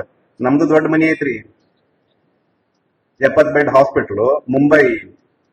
ಏರ್ಪೋರ್ಟ್ ಇಂದ 5 ಕಿಲೋಮೀಟರ್ ದೂರದಲ್ಲಿ ಕಾರ್, 100 ವರ್ಷದ ಆಶ್ರಮ, 100 ವರ್ಷದ ದೊಡ್ಡ ಟೆಂಪಲ್, 70 ಬೆಡ್ಡಿನ ಹಾಸ್ಪಿಟಲ್, 120 ಜನ ಡಾಕ್ಟರ್ಸ್, 250 ಜನ ಸ್ಟಾಫ್, 20 ಜನ ಮಾಂಗ್ಸ್. ಸೊ ಅಲ್ಲಿ ಒಂದು ಭಗವಂತ ಕೊಟ್ಟಂತ ಗುರುವಿನ ಆದೇಶದಂತೆ ಸೇವೆ ಮಾಡತಕ್ಕಂಥ ಭಾಗ್ಯ ಅಂತ ನಾನು ಅನ್ಕೊಂಡೇನೆ. ಸೊ ಅದರಿಂದ ಆಚೆ ಬರೋ ಸ್ವಲ್ಪ ಕಷ್ಟದ. ನಿನ್ ಬರೋ ಹೊತ್ನಾಗ ನನ್ನ ಫ್ಲೈಟ್ ಇನ್ನೇನ್ ಮಿಸ್ ಆಗೋದಿತ್ತು, ಹಿಡ್ಕೊಂಡು ಹೆಂಗೋ ಕೆಲಸ ಮುಗಿಸ್ಕೊಂಡು ಹೊಂಟಿದ್ವಿ. ಅದಿಷ್ಟು ಕೆಲಸ ಬಂತು, ಪೇಷಂಟ್ಸ್, ಅದು ಸಮಥಿಂಗ್. ಬಹಳ ಜಂಜಾಟ ಸಂಸಾರ, ಮನಿ ಸಂಸಾರ ಜಂಜಾಟ ಅಂದ್ರ ಅದಕ್ಕಂತ ದೊಡ್ಡ ಜಂಜಾಟ ಆಶ್ರಮ. ಪುರುಷೋತ್ತಮಾಂಜಿ ಮಹಾರಾಜು ನೀವೆಲ್ಲ ಕೇಳಿರ್ಬೋದು ಸ್ವಾಮೀಜಿಯವ್ರ ಮುಖಾಂತರ. ಆ ಬೆಳಗಾಂ ಆಶ್ರಮಲ್ಲಿ ಟೆಂಪಲ್ ಕಾನ್ಸಿಕ್ರೇಷನ್ ಒಂದು ಮಾತು ಹೇಳಿದ್ರು, ನಂಗೆ ತುಂಬಾ ಇಷ್ಟ ಆಯ್ತು ಅದು. ನಿಮ್ಗೆ ಅದನ್ನ ಹೇಳ್ಬಿಡ್ತಾನೆ, ಆಮೇಲೆ ಮುಂದ್ ಸಬ್ಜೆಕ್ಟ್ ಹೋಗೋಣ. ಮನೋಶಾಸ್ತ್ರ. ಜನ ಹೇಳ್ತಾರೆ ಮನೆ ಕಟ್ಟಿ ನೋಡು, ಮದುವೆ ಮಾಡಿ ನೋಡು ಅಂತ ಹೇಳಿ. ನಾನ್ ಹೇಳ್ತೇನೆ ಮಠ ಕಟ್ಟಿ ನೋಡು, ಮದುವೆ ಆಗದೆ ನೋಡು ಅಂತ ಸ್ವಾಮೀಜಿ ಹೇಳಿದ್ರು. ಸ್ವಲ್ಪ ಈಗ ಅರ್ಥ ಆಗತ್ತೆ. ಅವಾಗ ನಂಗೆ ಅರ್ಥ ಆಗಿರ್ಲಿಲ್ಲ. ಮಠ ಅಂದ್ರೆ ಏನ್ ಗೊತ್ತಿಲ್ಲ, ಮಠ ನಡೆಸೋದಂದ್ರೆ ಏನ್ ಗೊತ್ತಿರಲಿಲ್ಲ. ಈಗ ಮಠ ಅಂದ್ರೇನು, ಮಠ ನಡೆಸೋದಂತ ಏನು ಅಂತ ಗೊತ್ತಾಗಿರೋದ್ರಿಂದ ಈಗ ಅರ್ಥ ಆಗ್ತದೆ. ಮಠ ಕಟ್ಟೋದು ಎಷ್ಟು ದೊಡ್ಡ ಕೆಲಸ, ಅದು ನಡೆಸೋದು ಇನ್ನೂ ದೊಡ್ಡ ಕೆಲಸ. ಮದುವೆ ಆಗೋದು, ಸಂಸಾರ ನಡೆಸೋದು ಕಷ್ಟದ ಕೆಲಸ. ಮದುವೆ ಆಗದೆ ಮಠ ಕಟ್ಟಿ ನಡೆಸುವುದು ಇನ್ನೂ ದೊಡ್ಡ ಕೆಲಸ, ಕಷ್ಟಕರ ಕೆಲಸ ಅಂತ ಅಷ್ಟೇ, ಮತ್ತೇನಿಲ್ಲ. ಅಸಾಧ್ಯ ಅಂತ ಹೇಳಿಲ್ಲ, ಕಷ್ಟಕರವಾದ ಕೆಲಸ. ಧೀರ, ಗುರುವೆ ತಾಯಿ, ಗುರುವೆ ತಂದೆ ಅಂತ ನಾವು ಹಾಡ್ತಿದ್ವಲ್ಲ. ಎಷ್ಟು ಜನರಿಗೆ ಈ ಶಬ್ದ ಇಷ್ಟ ಆಯ್ತು? ಇನ್ನು ಸ್ವಲ್ಪ ಕೈ ಎತ್ತಿ. ಧೀರ ಅಂತ ಬಂತು. ಆ ಕತ್ತಲನ್ನು ಕಳೆದು, ಥ್ಯಾಂಕ್ ಯು, ಕತ್ತಲನ್ನು ಕಳೆದು ಬೆಳಕನ್ನು ಕೊಡ್ತಕ್ಕಂಥ ಧೀರ ನಮ್ಮ ಗುರು ಅಂತ ಬಂತಲ್ಲಿ. ಧೀರ, ಪೌರುಷತ್ವ. ಸ್ವಾಮಿ ವಿವೇಕಾನಂದರಿಗೆ ತುಂಬಾ ಇಷ್ಟ. Courage, courage is the word English ನಲ್ಲಿ, ಸಂಸ್ಕೃತದ ಧೀರ, ಕನ್ನಡದಲ್ಲಿ ಧೀರ್ ಪುರುಷ್. ಧಿಯೋ ಯೋನ ಪ್ರಚೋದಯ, ಯಾರಲ್ಲಿ ಆ ಶ್ರೇಷ್ಠ ಬುದ್ಧಿ ಇದೆಯೋ ಅದನ್ನು ಹೊಂದಿದಂತವನು ಧೀರ. ಸೊ ಗುರುವು ನಮಗೆ ಅಂತ ಒಂದು ಅದ್ಭುತವಾದ ಶಕ್ತಿ ಕೊಡ್ತಾನು. ಅಂತ ಗುರುಗಳು ಅವರು ಪುರುಷೋತ್ತಮಾನಂದಜಿ ಮಹಾರಾಜ್. ಅವ್ರ ಮಾತಲ್ಲಿ ಆ ಶಕ್ತಿ ಇತ್ತು, ಬಟ್ ನನಗ ಆ ಟೈಮ್ ನಲ್ಲಿ ಹೆಚ್ಚು ಅರ್ಥ ಮಾಡ್ಕೊಳಕ ಕೆಪಾಸಿಟಿ ಇರಲಿಲ್ಲ.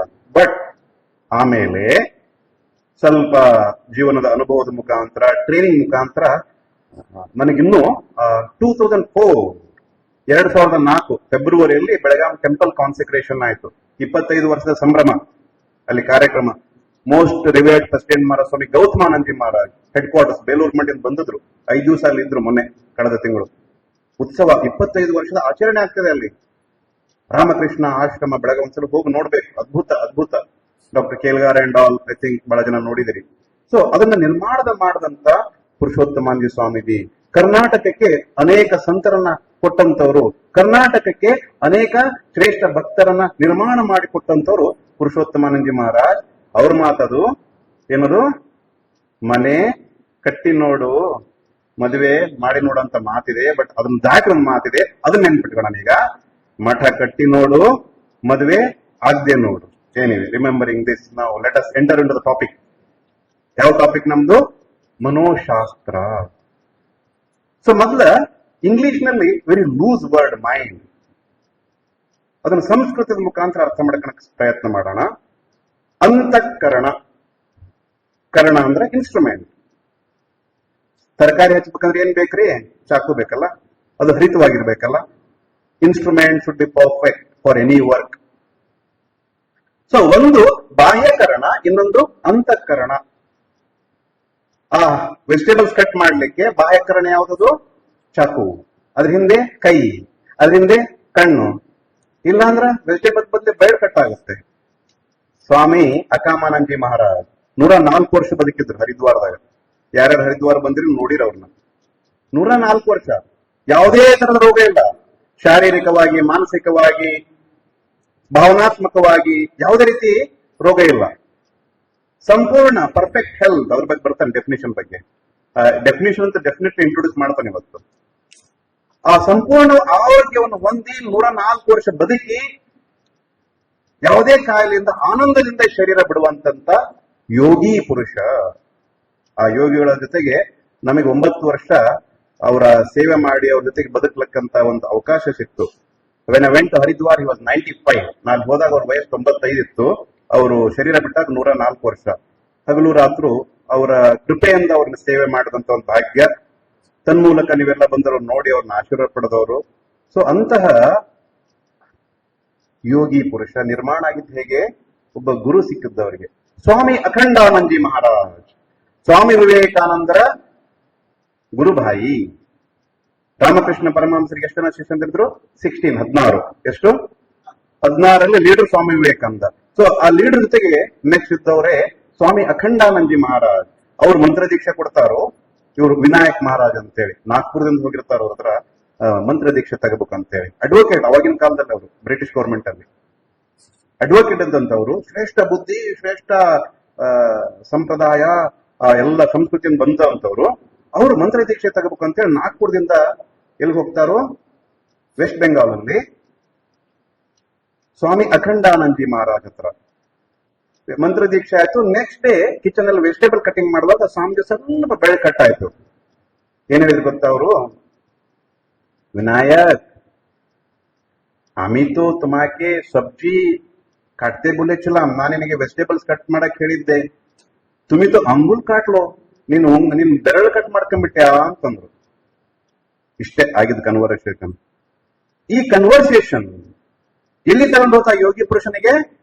ಒಂದಂತೂ ಬ್ರಹ್ಮಜ್ಞಾನ, ಜೀವನ್ಮುಕ್ತಿ ಪಡೆದಂತದ್ದು ನಾವು ಕಣ್ಣಾರ ನೋಡಿದ್ದೇವೆ ಯಾರ ಜೊತೆಗಿದ್ವು. ಅದು ಆದ್ಮೇಲೆ, ಆ ಘಟನೆ ಆದ್ಮೇಲೆ ಅವ್ರ ಕೈಯಲ್ಲಿ ಮತ್ತೊಂದು ಕಟ್ ಆಗ್ಲಿಲ್ಲ. ಅವ್ರ ಕೈಯಿಂದ ಒಂದು ಸಣ್ಣ ಸ್ಪೂನ್ ಕೂಡ ಕೆಳಗ್ ಬೀಳಿಲ್ಲ. 104 ವರ್ಷ ನಾ ಜೊತೆಗಿದ್ದೆ.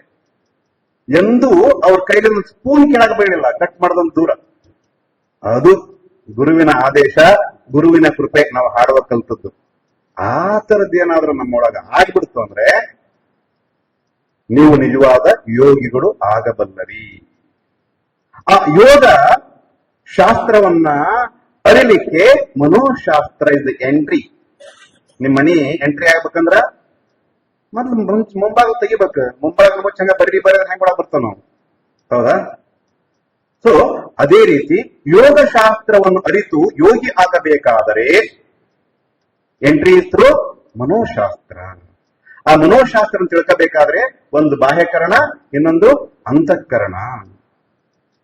ಬಾಹ್ಯಕರಣ ಎಲ್ಲ ಬಂತು. ಈ ಶರೀರ, ಪಂಚೇಂದ್ರಿಯ, ಈ ಪಂಚೇಂದ್ರಿಯ ಯೂಸ್ ಮಾಡ್ತಕ್ಕಂಥ ಇನ್ಸ್ಟ್ರೂಮೆಂಟ್ ಎಲ್ಲ ಬಾಹ್ಯಕರಣ. ಇದು ಜಾಗೃತ ಅವಸ್ಥೆಯಲ್ಲಿ.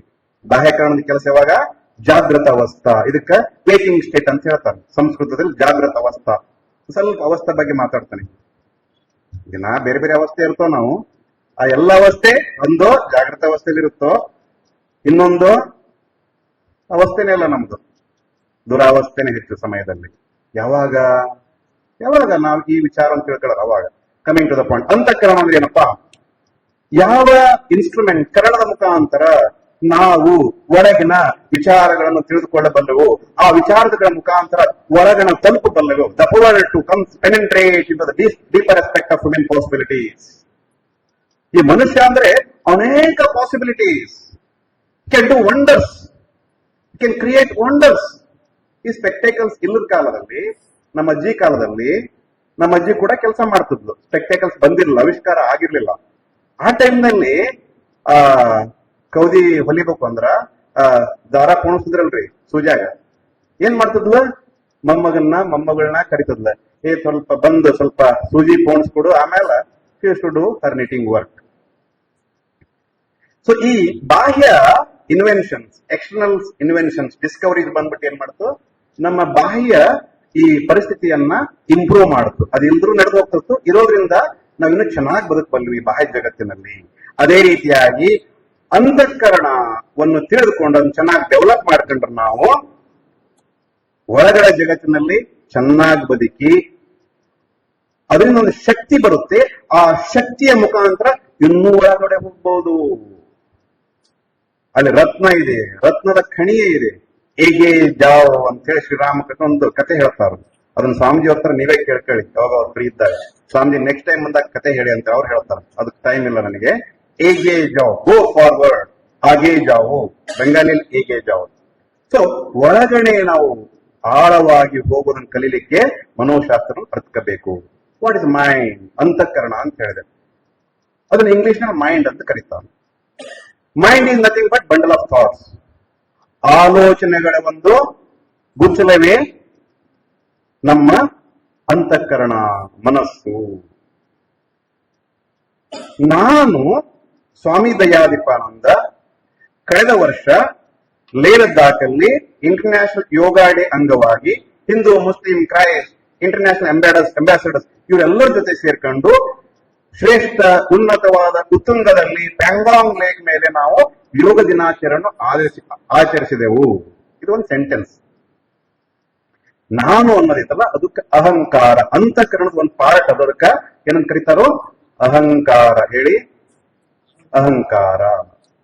ನಾ ಹೋಗಿದ್ದೆ ಅನ್ನೋದೈತಲ್ಲ, ನೆನಪಿದೆ ನನಗೆ, ಅದು ಚಿತ್ತ. ಏನದು? ಇಂಗ್ಲಿಷ್ ನ ಮೆಮರಿ ಅಂತ ಕರೀರಿ. ಓಕೆ, ಅಹಂಕಾರ, ಚಿತ್ತ.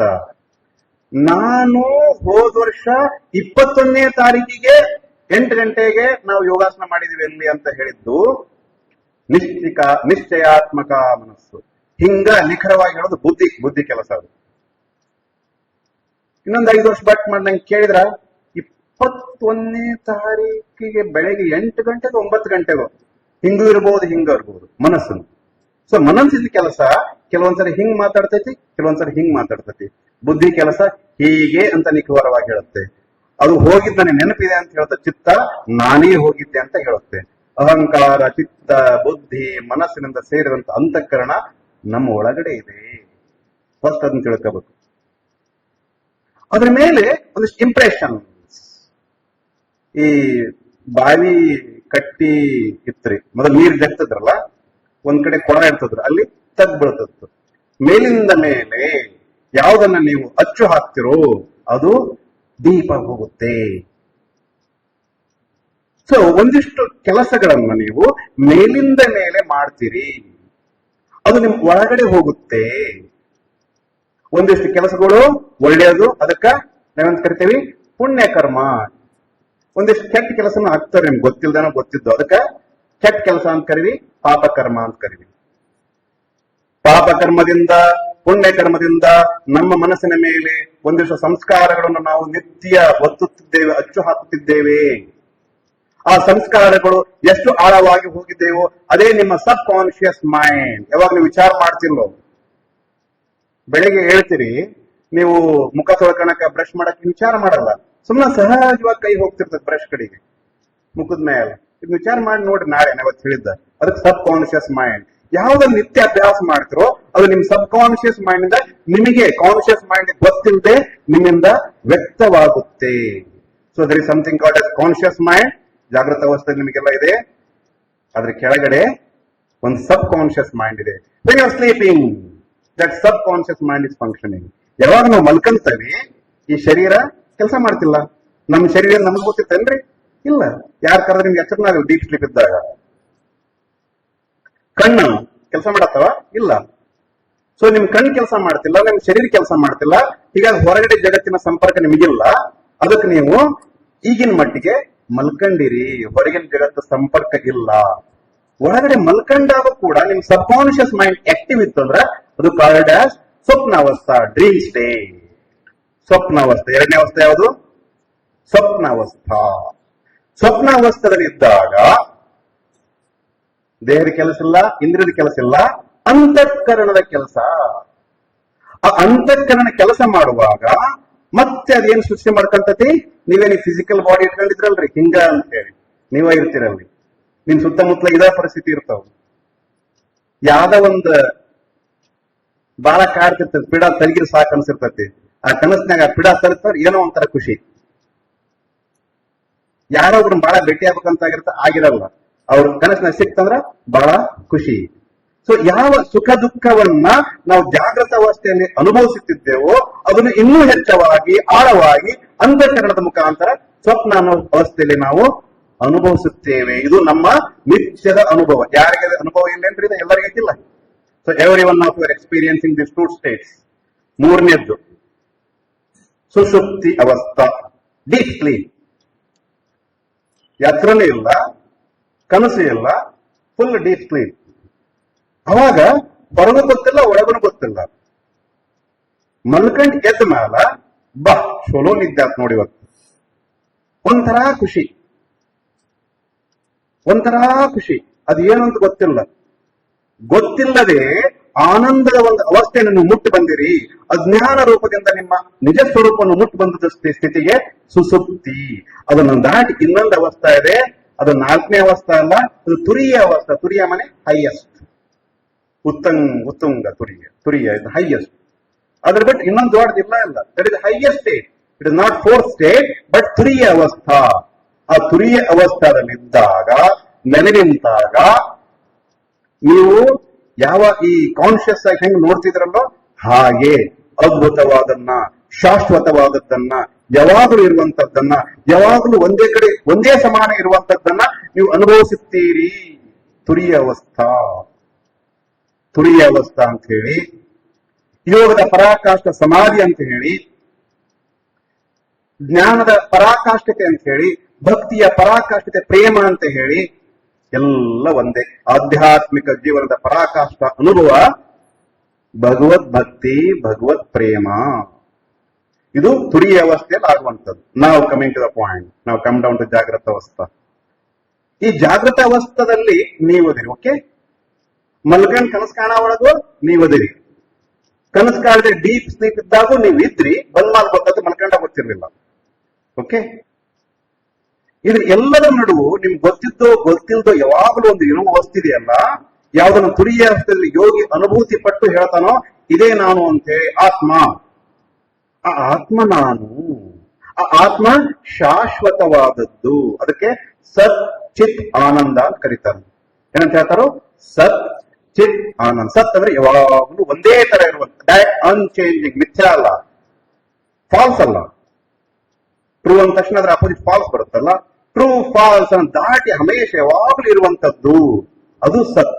ಅದು ಒಂದೇ ರೀತಿ ಇರುವಂತದ್ದು.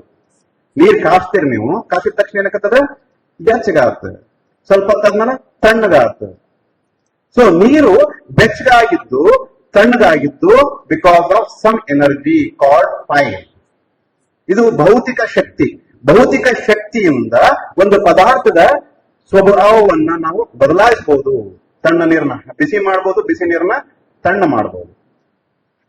ಈ ಭೌತಿಕ ಜಗತ್ತನ್ನು ದಾಟಿ ಆಧ್ಯಾತ್ಮಿಕ ತುರಿಯ ಅವಸ್ಥೆಯಲ್ಲಿ ಅನುಭೂತಿ ಆಗುತ್ತಲ್ಲ, ಆಧ್ಯಾತ್ಮಿಕ ಜಗತ್ತಿನಲ್ಲಿ ಇರ್ತಕ್ಕಂಥ one eternal truth which is called atman, Brahman, God, Eshwar, Jesus, Buddha, ಅಲ್ಲಾ, ಬಸವಣ್ಣ, ಕಬೀರ್, ಮೀರಾಬಾಯಿ, ಯಾವ ಹೆಸರು ಕರೀರಿ, ಗುರು.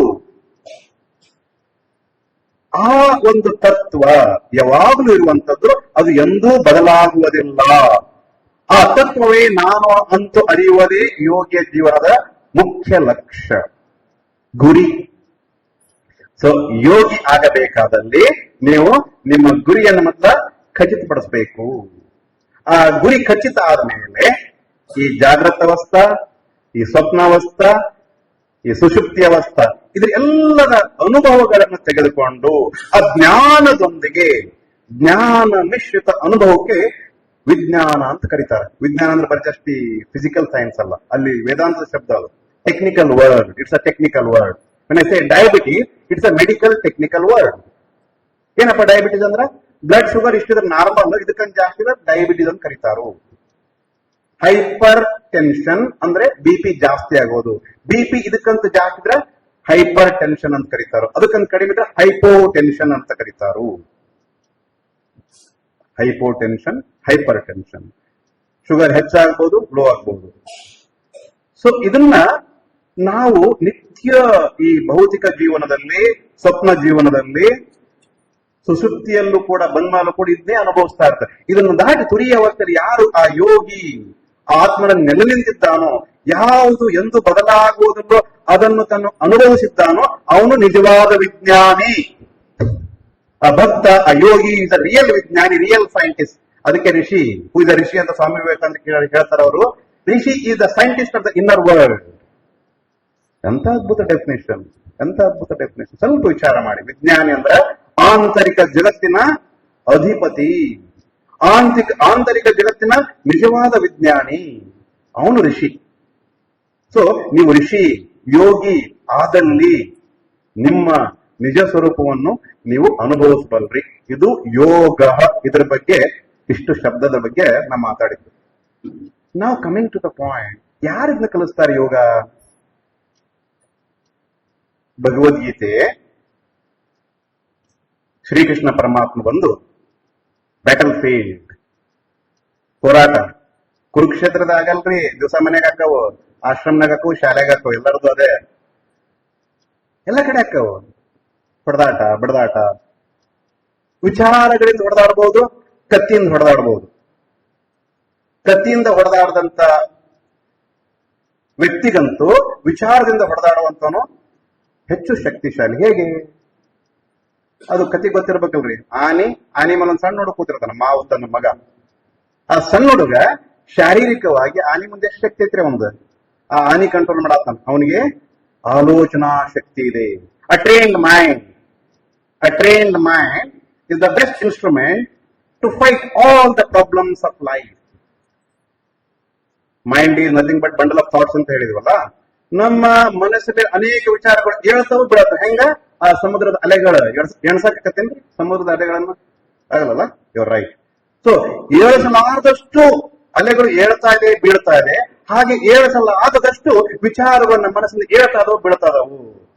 ಹಿಂಗಾಗಿ ನಾವು ಹ್ಯಾಪ್ಯಾಪ್ ಆಗೇವಿ ಅನ್ನೋದಕ್ಕ ಅಸಮತ್ವ ಅಂತ ಕರೀತಾರ. ಅದಕ್ಕೆ ಆಪೋಸಿಟ್ ಶಬ್ದ ಸಮತ್ವ. ಸಮತ್ವಂ ಯೋಗ ಉಚ್ಯತೆ. ಎಲ್ಲಿ ಸಮತ್ವ ಇದು, ಬೇರೆ equilibrium, there is state of yoga. ಸಮತ್ವಂ ಯೋಗ ಉಚ್ಯತೆ. ಹೇಳ್ತೀರಾ? ಸಮತ್ವಂ ಯೋಗ ಉಚ್ಯತೆ. ಇದನ್ನು ಶ್ರೀಕೃಷ್ಣ ಪರಮಾತ್ಮ ಭಗವದ್ಗೀತೆಯಲ್ಲಿ ಕಲಿಸಿದ. ಯಾಕಿದ್ ಹೇಳತ್ತಂತ ಬರ್ತಾನೆ ಮುಂದ. ಶ್ರೀಕೃಷ್ಣ ಪರಮಾತ್ಮ ಬಂದು ಕಲಿಸಿದ. ಯಾರು ಆ ಶ್ರೀಕೃಷ್ಣ ಪರಮಾತ್ಮ? ವಸುದೇವ ದೇವಕಿ ಪುತ್ರ ಶ್ರೀಕೃಷ್ಣ ಪರಮಾತ್ಮ. ಯಾರು ಕಂಸನನ್ನು ಕೊಂದನೋ, ಯಾರು ಅರ್ಜುನನಿಗೆ ಶಕ್ತಿಯನ್ನು ಕೊಟ್ಟು ಆ ಕುರುಕ್ಷೇತ್ರದಲ್ಲಿ ಏನ್ ಮಾಡಿದ್ದವ? 3 ಲೋಕದ ವೀರ ಗಾಂಡಿ ಹೋಗ್ಬಿಟ್ಟು ನನ್ನ ಕೈಯಲ್ಲಿ ಹೊಡೆದಾಡಕ್ಕಾಗಲ್ಲ ಅಂತ ಬಿಟ್ಟಿದ್ದವ. ಅಂತಹ ತ್ರಿಲೋಕ ವೀರ್ಯನನ್ನು, ಸೂರನನ್ನು ಅವನು ಗಾಂಡಿವನ್ನು ಬಿಟ್ಟು ನಾವು ಹೊಡೆದಾಡಕ್ಕಾಗಲ್ಲ ಅಂತ ಅಂದಾಗ ಶ್ರೀಕೃಷ್ಣ ಪರಮಾತ್ಮ ಒಂದಿಷ್ಟು ವಿಚಾರಗಳನ್ನು ಕೊಟ್ಟು, ಶ್ರೇಷ್ಠ ವಿಚಾರಗಳು, ಶಾಶ್ವತ ವಿಚಾರಗಳನ್ನು ಕೊಟ್ಟು ಅವನ್ ಮ್ಯಾಲೆಳಿಸ್ತಾನ. ಅವನ ಮುಖಾಂತರ ಏನಾಗುತ್ತೆ? 100 ಕೌರವರು, ಕೇವಲ 5 ಜನ ಪಾಂಡವರು, ಒಬ್ಬ ಕೃಷ್ಣ ಪರಮಾತ್ಮನ ಇಟ್ಕೊಂಡು ಆ ಯುದ್ಧ ಗೆಲ್ತಾರೆ. ಅದು ಯುದ್ಧ ಬರೀ ಕೌರವರು ಪಾಂಡವರದೇ ಅಂತ ಪ್ರಶ್ನೆ ಬರಬಹುದು. ಅದಕ್ಕೆ ಉತ್ತರ ಅಲ್ಲ. ಹೆಚ್ಚು ಸಮಯ ಇಲ್ಲ, ಅದಕ್ಕೆ ನಾನೇ ಪ್ರಶ್ನೆ ಉತ್ತರ 2 ಮಾಡ್ತೀನಿ. ಇನ್ನು 20 ನಿಮಿಷ ಇದೆ. ಲೆಟ್ ಮಿ ಸಿ ಎಲ್ಲಿಗೂ ಬರುತ್ತೆ ವಿಚಾರ. 20 ನಿಮಿಷ ಪ್ರಯತ್ನ ಮಾಡುವ. ಎನಿವೆ, ಆ ಕೃಷ್ಣ ಪರಮಾತ್ಮ ಯುದ್ಧ ಕ್ಷೇತ್ರದಲ್ಲಿ ತ್ರಿಲೋಕ ವೀರ್ಯನಾದನಂತ, ಶೂರನಾದಂತ ಅರ್ಜುನನಿಗೆ ಯಾವಾಗ ಅವನ್ನ ನಾವು ಯುದ್ಧ ಮಾಡಲ್ಲ ಅಂತ ಹೇಳಿದ್ರೆ ಅವನ ಬಡದಿಳಿಸ್ತಾನೆ, ಚಾಟಿ ಹೇಗ್ ಕೊಡ್ತಾನ. ಕ್ಷುದ್ರಂ ಹೃದಯ ದೌರ್ಬಲ್ಯಂ. ಏನ್ ನಾನು ದೊಡ್ಡ ಶೋರ್ ಅನ್ಕೊಂಡಿದ್ದೆ, ನಿಂದ ಇಷ್ಟು jellyfish like, you are like a jellyfish, weak hearted, weak mind. ಏನಿದೆ ನೀನು ಎದ್ದೇಳ ಅಂತ ಹೇಳ್ತಾನೆ. ಏನಿದೆ ನಿನ್ಗಿದು ಶೋಭೆ ಕೊಡಲ್ಲ ಇದು ಅಂತ ಎಬ್ಬಿಸ್ತಾನ. ಯಾಕಂಗ್ ಕೆಳಗ್ ಬಿದ್ದವ? ಶೋಕ ಮೋಹ. ಅವನಿಗೆ ಬಹಳ ನೋವಾಗಿತ್ತು, ಅದಕ್ಕೆ ಶೋಕ ಅಂತಾರ. ಇತಿ ನಿಮ್ಮ ಶೋಕ ಸಂತಪ್ತ ಪರಿವಾರ ಅಲ್ವಾ? ನಿಧನ ಆದ್ಮೇಲೆ ಅದನ್ನ ವಾರ್ತೆ ಕಳಿಸ್ತಿರ್ತಲ್ಲ, ಶೋಕ. ಸೊ ಹೈಯೆಸ್ಟ್ ದುಃಖ ಇಸ್ ಕಾಲ್ಡ್ ಎ ಶೋಕ. ನಮ್ ಪ್ರಕಾರ ಶೋಕ ಅಂದ್ರೆ ನಿತ್ಯ ಜೀವನದಲ್ಲಿ ಬರ್ತಕ್ಕಂಥ ಎಲ್ಲ ಮನಸ್ಸನ್ನ ಕೆಡಿಸುವಂತ ವಿಚಾರಗಳು ಅಂತ ಕರೆಯೋಣ. ಕ್ಯಾಟ್ ಮನಸ್ಸಿನಾಗಿದ್ದವ, ಶೋಕದಿಂದ ಆವೃತ್ತಗೊಂಡಿದ್ದ ಯಾರು? ಅರ್ಜುನ. ಹಿಂಗಾಗಿ ಗಾಂಡಿ ಅಂದ್ಬಿಟ್ಟು ನಾವು ಹೊಡೆದಾಡಲ್ಲ ಅಂತ ಹೇಳ್ದ. ಅವನಿಗೆ ಬಡದೆಬ್ಬಿಸ್ತಾನ. ಯಾಕ ಶೋಕಿತ್ತು? ಮೋಹ, ಬಿಕಾಸ್ ಆಫ್ ದ ಅಟ್ಯಾಚ್ಮೆಂಟ್. ಯಾವ ಅಟ್ಯಾಚ್ಮೆಂಟು? ನಾನು ಈ ಶರೀರಕ್ಕೆ ಸಂಬಂಧಪಟ್ಟಂತ ಎಲ್ಲರೂ ನನ್ನವರು, ಅಣ್ಣ ತಮ್ಮಂದರು. ಅವರು ನನ್ನ ಸ್ವಂತ ಅಣ್ಣ ತಮ್ಮಂದ್ರ ಅಲ್ಲ, ಅವ್ರು ಬೇರೆಯವರು, ನಾನ್ ಬೇರೆ. ಎಲ್ಲಿವರೆಗೆ ಶರೀರ ಬುದ್ಧಿ ಇರುತ್ತೋ ಅಲ್ಲಿವರೆಗೆ ದಿಸ್ ಈಸ್ ಅ ಡಿಫ್ರೆನ್ಸಿಯೇಟೆಡ್ ವರ್ಲ್ಡ್. ಪರಿಚ್ಛಿನ್ನ ಅಂತ ಕರೀತಾರ ವೇದಾಂತದಲ್ಲಿ ಆ ಶಬ್ದಕ್ಕೆ. Which is always divided. ಸಮುದ್ರ ದೊಡ್ಡ ಸಮುದ್ರದ ಒಂದಾದ, ಅದಕ್ಕ ಫಿಶರ್ಮನ್ ಬಲಿ ಹಾಕ್ತಾರ. ಇದು ನನ್ನ ಏರಿಯಾ, ಇದ್ರಲ್ಲಿ ನಾನೇ ಮೀನ್ ಹಿಡಿತೇನೆ ಅಂತ ನಾವು. ಸೊ ಯಾವ್ದು ಅನ್ಡಿವೈಡೆಡ್ ಸಮುದ್ರ ಇರ್ತೋ ಅದನ್ನ ದೇಹ ಬುದ್ಧಿ ಉಳ್ಳಂತ ಮನುಷ್ಯ ಡಿವೈಡ್ ಮಾಡ್ತಾನೆ, ಪರಿಚ್ಛಿನ್ನ ಮಾಡ್ತಾನೆ. ಅಪರಿಚ್ಛಿನ್ನ ಆತ್ಮ ನಾವು, ಅದನ್ನ ನಾವು ಶರೀರ ಬುದ್ಧಿಯಿಂದ ಡಿವೈಡ್ ಮಾಡಿ ಪರಿಚ್ಛಿನ್ನ ದೇಹ ಬುದ್ಧಿಯಿಂದ. ಸೊ ಈ ದೇಹ ಬುದ್ಧಿ ಉಳ್ಳದ್ರಿಂದ ಡಿಫ್ರೆನ್ಸ್, ನಾನ್ ಬೇರೆ ನೀನ್ ಬೇರೆ. ಎಲ್ಲಿ ನಾನ್ ಬೇರೆ ನೀನ್ ಬೇರೆ ಅಂತ ಬರ್ತದೆ ಅಲ್ಲೇ ಒಂದ ಅಟ್ಯಾಚ್ಮೆಂಟ್ ಅಥವಾ ದ್ವೇಷ. ಒಂದೋ ನಾವು ಹಚ್ಕೊಂತೇವೆ ಯಾರದ್ರ ಹತ್ರ, ಇನ್ನೊಂದು ಅವ ನಮ್ಮವಲ್ಲ, ಅವ ಕೆಟ್ಟವ ಅಂತ ಹೇಳ್ತೇವೆ. ರಾಗ ದ್ವೇಷ ಅಂತ ಸಂಸ್ಕೃತ ಶಬ್ದಗಳು. ಆ ಮೋಹದಿಂದಾಗಿ ಶೋಕ ಸಂತಪ್ತ ಅರ್ಜುನನಿಗೆ ಒಂದು ಸಂದೇಶ ಕೊಡ್ತಾನೆ ಭಗವಂತ. ಅರ್ಜುನನನ್ನು ನಿಮಿತ್ತ ಮಾಡಿಕೊಂಡು ಜಗತ್ತಿನ ಎಲ್ಲ ಜೀವಗಳಿಗೆ ಜ್ಞಾನ ಮಾರ್ಗವನ್ನು ತೋರಿ ಧರ್ಮವನ್ನು ಬೋಧಿಸುತ್ತಾನೆ. ಯಾರವನು? ಶ್ರೀಕೃಷ್ಣ ಪರಮಾತ್ಮ. ಆ ಶ್ರೀಕೃಷ್ಣ ಪರಮಾತ್ಮ ಯಾರು? ಕೇವಲ ಈ ವಸುದೇವ ದೇವಕ್ಕೆ ಮಗನಲ್ಲ.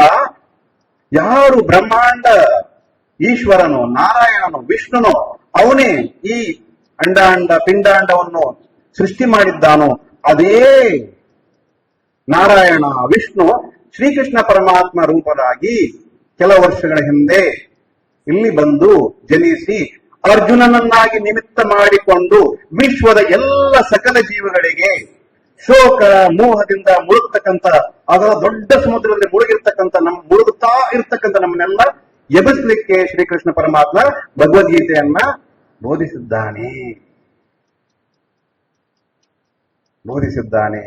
ಯಾಕೆ ಹಂಗಾತದು? ಯಾಕೆ ಭಗವಂತ ಬರ್ಬೇಕಾಗ್ತದೆ? ಭಗವಂತ ಸುಮ್ಮನೆ ಬರಂಗಿಲ್ರಿ. ಅವ ಒಂದೋ ಭಕ್ತನ ಹೃದಯದಲ್ಲಿ ವಾಸ್ತಾನ, ಇನ್ನೊಂದು ಭಕ್ತನ ಪಾದಧೂಳಿಯಲ್ಲಿ ಬಂದು ಓಡಾಡ್ತಾನ. ಸುಮ್ಮನೆ ಎಲ್ಲಿ ಕರೆದ್ರು ಬರಂಗಿಲ್ಲವ. ಶ್ರೀಕೃಷ್ಣ ಪರಮಾತ್ಮ ವಿದುರನ ಭಾಗ್ಯವಿದು ಸ್ವಾಮೀಜಿ ಹಾಡದ ಕೇಳಿ ಒಂದ್ಸಲ ಅದ್ರ ಬಗ್ಗೆ ಹೇಳ್ತಾರ. ಏನಿವೆ, ಶ್ರೀಕೃಷ್ಣ ಪರಮಾತ್ಮ ಯಾವುದೇ ಅವತಾರ, ಯಾವುದೇ ಭಗವಂತ ಸುಮ್ಮನೆ ಬರಲ್ಲ. He comes for a reason. What is the reason? ಧರ್ಮ ಅಧರ್ಮ ಎರಡು ಶಬ್ದ ತಿಳ್ಕೊಳ್ಳೋಣ, ಆ ರೀಸನ್ ತಿಳ್ಕೊಳ್ಳೋಣ. ಮೊದಲು ಧರ್ಮ ಅಂದ್ರೆ ಏನು? ನಮ್ಮ ಶಾಸ್ತ್ರದಲ್ಲಿ ಹೇಳಿದೆ. ಧರ್ಮ ಅಂದ್ರೆ ಜ್ಞಾನ ವೈರಾಗ್ಯ ಲಕ್ಷಣಂ ನಿಶ್ರೇಯಸ ಧರ್ಮ. ಇನ್ನೊಂದು ಬೇರೆಯವರಿಗೋಸ್ಕರ ಹಿತ ಮಾಡುವಂಥದ್ದು, ಯಾವುದರಿಂದ ನನಗೆ ಒಳ್ಳೆಯದೋ, ನನ್ನ ಪರಿವಾರಕ್ಕೆ ಒಳ್ಳೆಯದು, ಇಡೀ ವಿಶ್ವಕ್ಕೆ ಒಳ್ಳೆಯದು, ಅದು ಮಾಡುವಂಥದ್ದು ಅಭ್ಯುದಯ. ಅಭ್ಯುದಯ ನಿಶ್ರೇಯಸ. ಎರಡು ಜನ ಈ ಧರ್ಮಕ್ಕೋಸ್ಕರ ಕೆಲಸ ಮಾಡೋರು. ಅದಕ್ಕೋಸ್ಕರ ಭಗವಂತ ಸೃಷ್ಟಿ ಮಾಡುವಾಗ ಪ್ರಜಾಪತಿಯಿಂದ ಹಿಡ್ಕೊಂಡು ಮರೀಚಿಯಾದಿನ ಹಿಡ್ಕೊಂಡು ಒಂದಿಷ್ಟು ಜನರನ್ನ ನಿರ್ಮಾಣ ಮಾಡ್ದ. ಅವ್ರಿಗೆ ಹೆಸರು ಕೊಟ್ಟ ಪ್ರವೃತ್ತಿ ಮಾರ್ಗಿ, ಸಂಸಾರಿ ಮಾರ್ಗಿ. ಸನಕಾದಿ ಋಷಿಗಳಿಗೆ ಇನ್ನೊಂದು ಹೆಸರು ಕೊಟ್ಟ ನಿವೃತ್ತಿ ಮಾರ್ಗಿ, ಕುಮಾರ. You will always remember remain as kumara, you will never get married. ಅವನ ಎಂದೂ ಮದುವೆ ಆಗದ ಕುಮಾರನಾಗ ಉಳಿಯೋದಕ್ಕಂತ ಅದಕ್ಕೆ ಸನತ್ ಕುಮಾರಾದಿ ಅಂತ ಹೆಸರು ಬಂತು. ಸೊ ನಿವೃತ್ತಿ ಮಾರ್ಗ, ನಿಶ್ರೇಯಸ ಮಾರ್ಗದ ಲೀಡರ್ ಯಾರು? ಸನಕಾದಿ ಕುಮಾರ.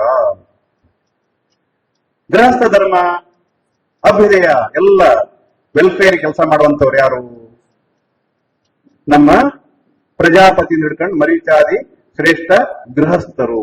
ಇವ್ರಿಬ್ರೂ ಸೇರಿ ಈ ಸಮಾಜದಲ್ಲಿದ್ದಾಗ ಧರ್ಮ ವಿಲ್ ಬಿ ಮೇಂಟೈನ್. ಆ ಧರ್ಮ ನಡೀತಾ ಇರುತ್ತೆ ಸರಿಯಾದ ರೀತಿಯಲ್ಲಿ. ಅದು ಕಡಿಮೆ ಆದಾಗ ಅಧರ್ಮ ಹೆಚ್ಚಾಗುತ್ತೆ. ಹಿಂಗೆ ಚೆನ್ನಾಗಿ ನಡೀತಿರ್ತೀರಿ ಭಗವಂತ ಸೃಷ್ಟಿ ಮಾಡಿದ್ಮೇಲೆ. ನಿಧಾನಕ್ಕೆ ಏನಾಯ್ತು? ಟೈಮ್ ಕಳೆದಂಗ ಏನಾಯ್ತು? ಕಾಮದಿಂದ, ಆಸೆಗಳಿಂದ, ನನಗೋಸ್ಕರ ನಾನು ಮಾತ್ರ ಚೆನ್ನಾಗಿರ್ಬೇಕು, ನಾನು ಮಾತ್ರ ದೊಡ್ಡವನಾಗ್ಬೇಕು, ಸ್ವಾರ್ಥ ಬುದ್ಧಿ. ಯಾಕಂದ್ರ ನಾನು ನನ್ನನ್ನ ಈ ಶರೀರ ಮನಸ್ಸು ಅನ್ಕಂಡೆ. ನನ್ನನ್ನ ನಾನು ಶರೀರ ಅನ್ಕೊಂಡಿದ್ರೆ ಅಹಮ್ಮಮ ಅಂತ ಬಂತು. ಅದರಿಂದ ಭೇದ ಬುದ್ಧಿ ಬಂತು. ಭೇದ ಬುದ್ಧಿಯಿಂದ ರಾಗದ್ವೇಷ. ಆ ರಾಗದ್ವೇಷಕ್ಕೆ ಕಾರಣ ಕಾಮ.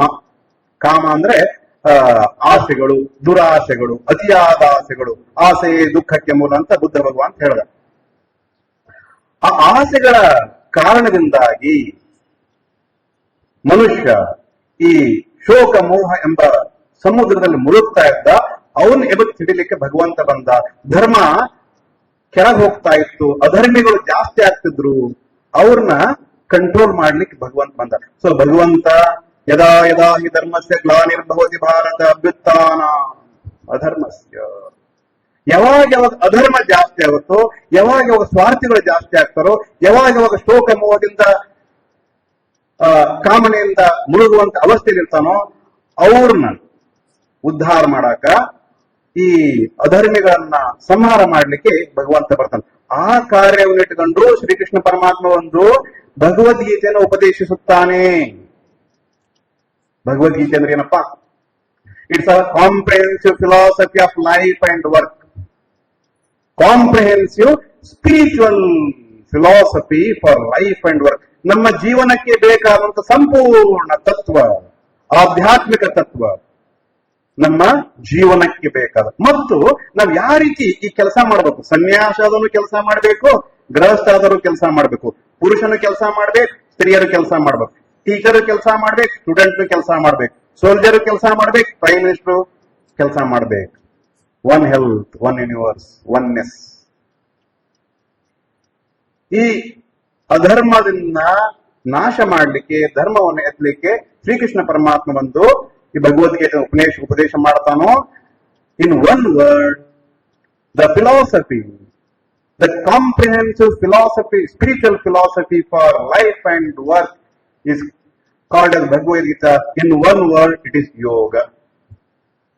ಯೋಗದ ಮುಖಾಂತರ ಭಗವದ್ಗೀತೆಯಲ್ಲಿ ಬರ್ತಕ್ಕಂಥ 700 ಶ್ಲೋಕಗಳು ಯೋಗ ಜೀವನಕ್ಕೆ ನಮಗೆ ದಾರಿ ತೋರುತ್ತವೆ.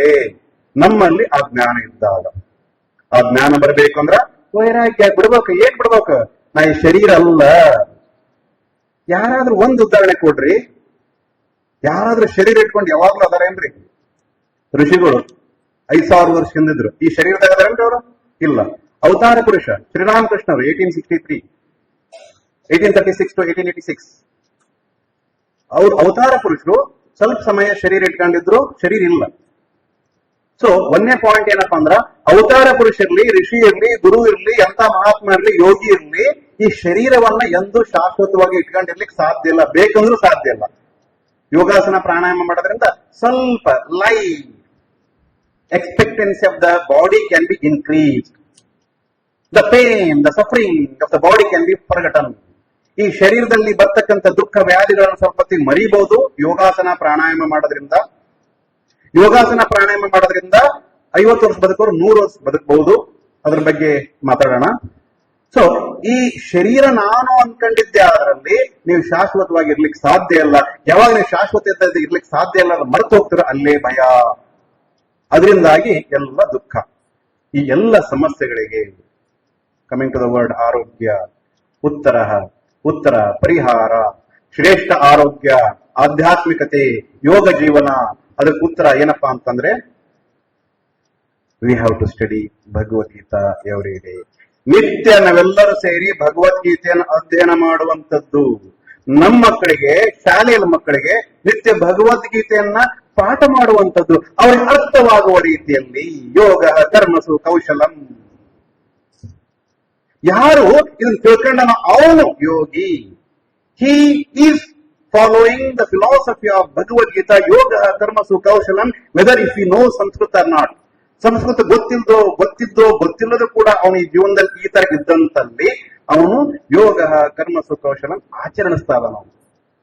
ಶ್ರೀರಾಮಕೃಷ್ಣರು ಭಾಷೆಯಲ್ಲಿ ಸಂಸ್ಕೃತ ಪಂಡಿತರಾಗಿರ್ಲಿಲ್ಲ. ಆಧ್ಯಾತ್ಮಿಕ ಅನುಭೂತಿಯಲ್ಲಿ ಎಲ್ಲ ಧರ್ಮದ ಗುರುಗಳು ಬಂದು ಒಂದೊಂದು ಧರ್ಮನ ಬೋಧಿಸಿದ್ರಲ್ಲ, ಎಲ್ಲ ಧರ್ಮಗಳ ಮರ್ಮ ಒಂದೇ, ಆಧ್ಯಾತ್ಮಿಕ ತತ್ವ ಒಂದೇ. ಹಿ ಟಾಟ್ ದಿ ರಿಲಿಜಿಯಸ್ ಹಾರ್ಮನಿ ಅಂದ್ರೆ ಒಂದಿರೋದು ಅಂತ, ಈಕ್ವಲ್, ಸಮಾನಾಗಿರೋದು ಅಂತ. ಈ ಜಗತ್ತಿನಲ್ಲಿ ಒಂದಿರೋದು ಯಾವಪ್ಪ? ಅದು ಎಲ್ಲ ಕಡೆ ಒಂದೇ ತರ ಇರುವಂತದ್ದು ಯಾವುದು? ಆತ್ಮ ತತ್ವವನ್ನ ತಮ್ಮ ಜೀವನದ ಮುಖಾಂತರ ಎಲ್ಲ ಧರ್ಮಗಳ ನಿಯಮಗಳನ್ನು ಪಾಲನೆ ಮಾಡಿ ಹೇಳಿದ್ರು. ಈ ಧರ್ಮದಿಂದ ಕೂಡ ಆತ್ಮವನ್ನು ನಾವು ಜಾಗೃತ ಮಾಡ್ಕೊಳ್ಬಹುದು. ಈ ಧರ್ಮದ ವಿಧಿಗಳನ್ನು ನಾವು ಪಾಲನೆ ಮಾಡಿ ಆತ್ಮ ಜಾಗೃತಿಯನ್ನು ಮಾಡ್ಕೊಳ್ಬಹುದು, ಆತ್ಮಾನಂದವನ್ನು ಪಡಿಬಹುದು ಅಂತ ಜಗತ್ತಿಗೆ ತಮ್ಮ ಜೀವನದ ಮುಖಾಂತರ. ದಕ್ಷಿಣೇಶ್ವರ್, ಕೋಲ್ಕತ್ತಾ, ಆ ಗಂಗಾ ನದಿ ದಡದಲ್ಲಿ, ಕೋಲ್ಕತ್ತಾ ಸಿಟಿಯಲ್ಲಿ ದಕ್ಷಿಣೇಶ್ವರ ಕಾಳಿ ಮಂದಿರದಲ್ಲಿ ಪೂಜಾರಿಯಾಗಿ ಪ್ರವೇಶ ಮಾಡಿದ್ರು. ಆಚೆ ಬರುವಾಗ ಇಡೀ ಜಗತ್ತೇ ಪೂಜಿಸ್ತಕ್ಕಂಥ ದೈವತ್ವದ ಸ್ಥಿತಿಯನ್ನ ಅವರು ಹೊಂದಿದ್ದಾರೆ. ಎಲ್ಲಿ? ರಷ್ಯಾ, ಎಲ್ಲಿ ಆಲ್ ಓವರ್ ದ ವರ್ಲ್ಡ್. ಅವ್ರಿಗೆ ಧರ್ಮ ಅಂದ್ರೆ ಗೊತ್ತಿಲ್ಲ. ನಾವು ನಾಸ್ತಿಕರು ಅಂತ ಕರ್ಕಣಲ್ಲೂ ಕೂಡ ಆ ಫೋಟೋ ನೋಡಿದ ತಕ್ಷಣ ಇವ್ರು ನನಗೆ ಬಹಳ ಪರಿಚಯದವರು, ಇವನೇ ನನ್ನ ಸರ್ವಸ್ವ ಅಂತ ವ್ಯಕ್ತಿಗಳು ಬಂದು ನಮ್ಮ ಬೇಲೂರು ಮಠಕ್ಕೆ ರಿಪೋರ್ಟ್ ಮಾಡ್ತಾರೆ. ಸೊ ಆ ಭಗವಂತ ಬಂದು ನಿಜವಾಗಿ ನಮ್ಮ ಆತ್ಮ ಜಾಗೃತಿಯನ್ನ ಎಚ್ಚರಿಸಿ ಶಕ್ತಿಯನ್ನು ಕೊಟ್ಟು ನಿಜವಾದ ಬೋಧನೆಯನ್ನ, ಶಿಕ್ಷಣವನ್ನ ಕೊಡಬಲ್ಲ. ಆ ಶಿಕ್ಷಣದಿಂದ ನಾವು ಶ್ರೇಷ್ಠ ಆರೋಗ್ಯವನ್ನ ಪಡೆಯಬಲ್ಲು. ಸೊ ಇಷ್ಟು ವಿಚಾರ, ಇಷ್ಟು ತಿಳ್ಕೊಂಡಿದ್ದೆ ಆದ್ರಲ್ಲಿ ನಿಮ್ಮ ಮನಸ್ಸಿನಲ್ಲಿ ಯಾವುದೇ ಮಾನಸಿಕ ಕಾಯಿಲೆಗಳು ಬರುವುದಿಲ್ಲ. ಬಂದಿದ್ದೇ ಆದಲ್ಲಿ ಸ್ವಲ್ಪ ಆಂಗ್ಸೈಟಿ, ಸ್ವಲ್ಪ ಡಿಪ್ರೆಷನ್, ಬಹಳ ಆತ್ಮೀಯರು ಸಡನ್ ಆಗಿ ಅನ್ಟೈಮ್ಲಿ ಡೆತ್ ಆಯ್ತು, ಸ್ವಲ್ಪ ನೋವಾಗೋದು ಸಹಜ, ಸ್ವಲ್ಪ ಮೈಂಡ್ ಡೌನ್ ಆಗೋದು ಸಹಜ. ಅದರಿಂದ ಆಚೆ ಬರ್ಲಿಕ್ಕೆ ಒಂದಿಷ್ಟು ಟ್ರೀಟ್ಮೆಂಟ್ ಇದೆ. ಲಾಟ್ರಿ ಹೊಡಿದ್ ಸಡನ್ ಆಗಿ ಸ್ವಲ್ಪ ಹರಡಕ್ಕೆ ಮನಸ್ಸು, ಅದು ಸಹಜ. ಸೊ ಲಾಟ್ರಿ ಹೊಡಿತಂತ ಬಹಳ ಹರಡಬೇಡ, ಯಾವಾಗ್ಲೂ ಹರಡಬೇಡ. ಇನ್ನು ಬಹಳ ಬೇಕಾದವರು ಬೇಕಾದ ಹೋತ್ ಅಂತ ಬಹಳ ದುಃಖ ಪಡಬೇಡ. ಸ್ವಲ್ಪ up and down is okay. ಯಾರು ಸಮತ್ವಂ ಯೋಗ ಉಚ್ಯತೆ ಅಭ್ಯಾಸ ಮಾಡಿದ್ದಾನೋ, ಯಾರು ಯೋಗ ಕರ್ಮಸು ಕೌಶಲಂ ಅಭ್ಯಾಸ ಮಾಡಿದ್ದಾನೋ, ಯಾರು ಯೋಗೋ ಭವತಿ ದುಃಖ ಇದನ್ನು ಅಭ್ಯಾಸ ಮಾಡಿದ್ದಾನೋ, ಎಲ್ಲ ಭಗವದ್ಗೀತೆ ಹೇಳ್ಕೊಟ್ಟಿದೆ. ಅವನು ಆ shocks of life, physical, mental, emotional, social, ಆ ಎಲ್ಲ ಶಾಕ್ಸ್ ಗಳನ್ನ ಸ್ವಲ್ಪ ಸಹಿಸಿಕೊಂಡು ಅದರಿಂದ ಆಚೆ ಬರ್ತಕ್ಕಂಥ ಅದ್ಭುತವಾದ ಶಕ್ತಿ ಅವನಲ್ಲಿ ಉಂಟಾಗುತ್ತೆ. ಇಲ್ಲಿವರೆಗೆ ಆತ್ಮತತ್ವ ಅಂತ ಮಾತಾಡಿದ್ನಲ್ಲ, ಅದನ್ನು ಎಕ್ಸ್ಪೀರಿಯನ್ಸ್ ಮಾಡುವುದೊಂದೇ ಶ್ರೇಷ್ಠ ಆರೋಗ್ಯಕ್ಕೆ ದಾರಿ. ಎಲ್ಲ ರೋಗಗಳಿಗೆ ಪರಿಹಾರ ಅದು ಒಂದೇ, ಆತ್ಮತತ್ವವನ್ನ ನೆಲೆ ನಿಲ್ಲುವಂಥದ್ದು. ಸದ್ಯಕ್ಕೆ ನಾವೆಲ್ಲದವ್ರಿ ದೇಹ ಬುದ್ಧಿ ಎಲ್ಲದವಿ. ಎಷ್ಟೇ ಹೇಳಿದ್ರು ಸ್ವಲ್ಪ ನಾ ಈಗ ಹೊರ ಹೋದ ತಕ್ಷಣ definitely many people will come. ನಮ್ಗೆ ಸ್ವಲ್ಪ ಡಯಾಬಿಟೀಸ್ ಐತ್ರಿ, ಸ್ವಲ್ಪ ಮೈಂಡ್ ನೋವು ಐತ್ರಿ, ಯಾರು ಬಂದು ವೇದಾಂತ ಬಗ್ಗೆ ಡಿಸ್ಕಸ್ ಮಾಡಲ್ಲ. ಯಾಕಂದ್ರೆ ಹೊಸ ವಿಚಾರ, ಇನ್ನೂ ಅದ್ರ ಬಗ್ಗೆ ನಾವು ಬಹಳ ಸೀರಿಯಸ್ ಆಗಿ ವಿಚಾರ ಮಾಡಿಲ್ಲ, ಅರ್ಥ ಆಗೋದು ಅಷ್ಟು ಈಸಿ ಇಲ್ಲ. ಬಟ್ ಶರೀರದ ಬಗ್ಗೆ ನಮಗೆ ನಾವು ದೇಹ ಬುದ್ಧಿಯಿಂದ ಯುಕ್ತವಾಗಿದ್ದೇವೆ. ದೇಹ ಬುದ್ಧಿಯಿಂದ ಆತ್ಮ ಬುದ್ಧಿಯಲ್ಲಿ ನೆಲೆನಿಲ್ಲಬೇಕಾದ್ರೆ ಒಂದು ವಿಶೇಷ ಬುದ್ಧಿಯನ್ನು ನೀವು ಡೆವಲಪ್ ಮಾಡ್ಕೋಬೇಕು. ದಟ್ ಇಸ್ ಯೋಗ ಬುದ್ಧಿ. ಯಾವಾಗ್ಲೂ ನಮ್ಮ ಶರೀರ ಮನಸ್ಸನ್ನು ಆತ್ಮನೊಂದಿಗೆ ಜೋಡಿಸುವುದೇ yoga. Yoga for physical body, yoga for subtle body called ಅಂತಃಕರಣ mind, yoga for realising God atman. ಈ ದೃಷ್ಟಿಯಲ್ಲಿ ನೀವು ಯೋಗವನ್ನ ಅರ್ಥಗಳಕ್ಕೆ ಆದ್ರೆ 6 ನಿಮಿಷದಲ್ಲಿ ಹೇಳಕ್ ಪ್ರಯತ್ನ ಮಾಡ್ತೀನಿ. ಎಲ್ಲ ರೋಗಗಳಿಂದ ಪರಿಹಾರ ಪಡ್ಕೋಬೇಡ್ರಿ. ಅದಲ್ಲದೆ ಇನ್ನೂ ಒಂದಿಷ್ಟು ಹೆಲ್ತ್ ಟಿಪ್ಸ್ ಬೇಕಾದ್ರೆ ನಾಳೆ ಬೆಳಗ್ಗೆ 6 ಗಂಟೆಗೆ ಬನ್ನಿ. ಅಲ್ಲಿ ಪವರ್ ಪಾಯಿಂಟ್ ಪ್ರೆಸೆಂಟೇಷನ್ ಇದೆ. ಇಲ್ಲಿ ಪವರ್ ಪಾಯಿಂಟ್ ಪ್ರೆಸೆಂಟೇಷನ್ ಮಾಡ್ಲಿಕ್ಕೆ ಲೇಟ್ ಆಯ್ತು, ಅದಕ್ಕೆ ನಾವು ಅನ್ಕೊಂಡ್ವಿ, ಮತ್ತದು ಮಾಡಷ್ಟೇ ಲೇಟ್ ಆಗುತ್ತೆ. ಇವತ್ತು ಪವರ್ ಪ್ರೆಸೆಂಟೇಷನ್ ಇಲ್ಲದೆ ನಾನು ಮಾತಾಡ್ತೀನಿ.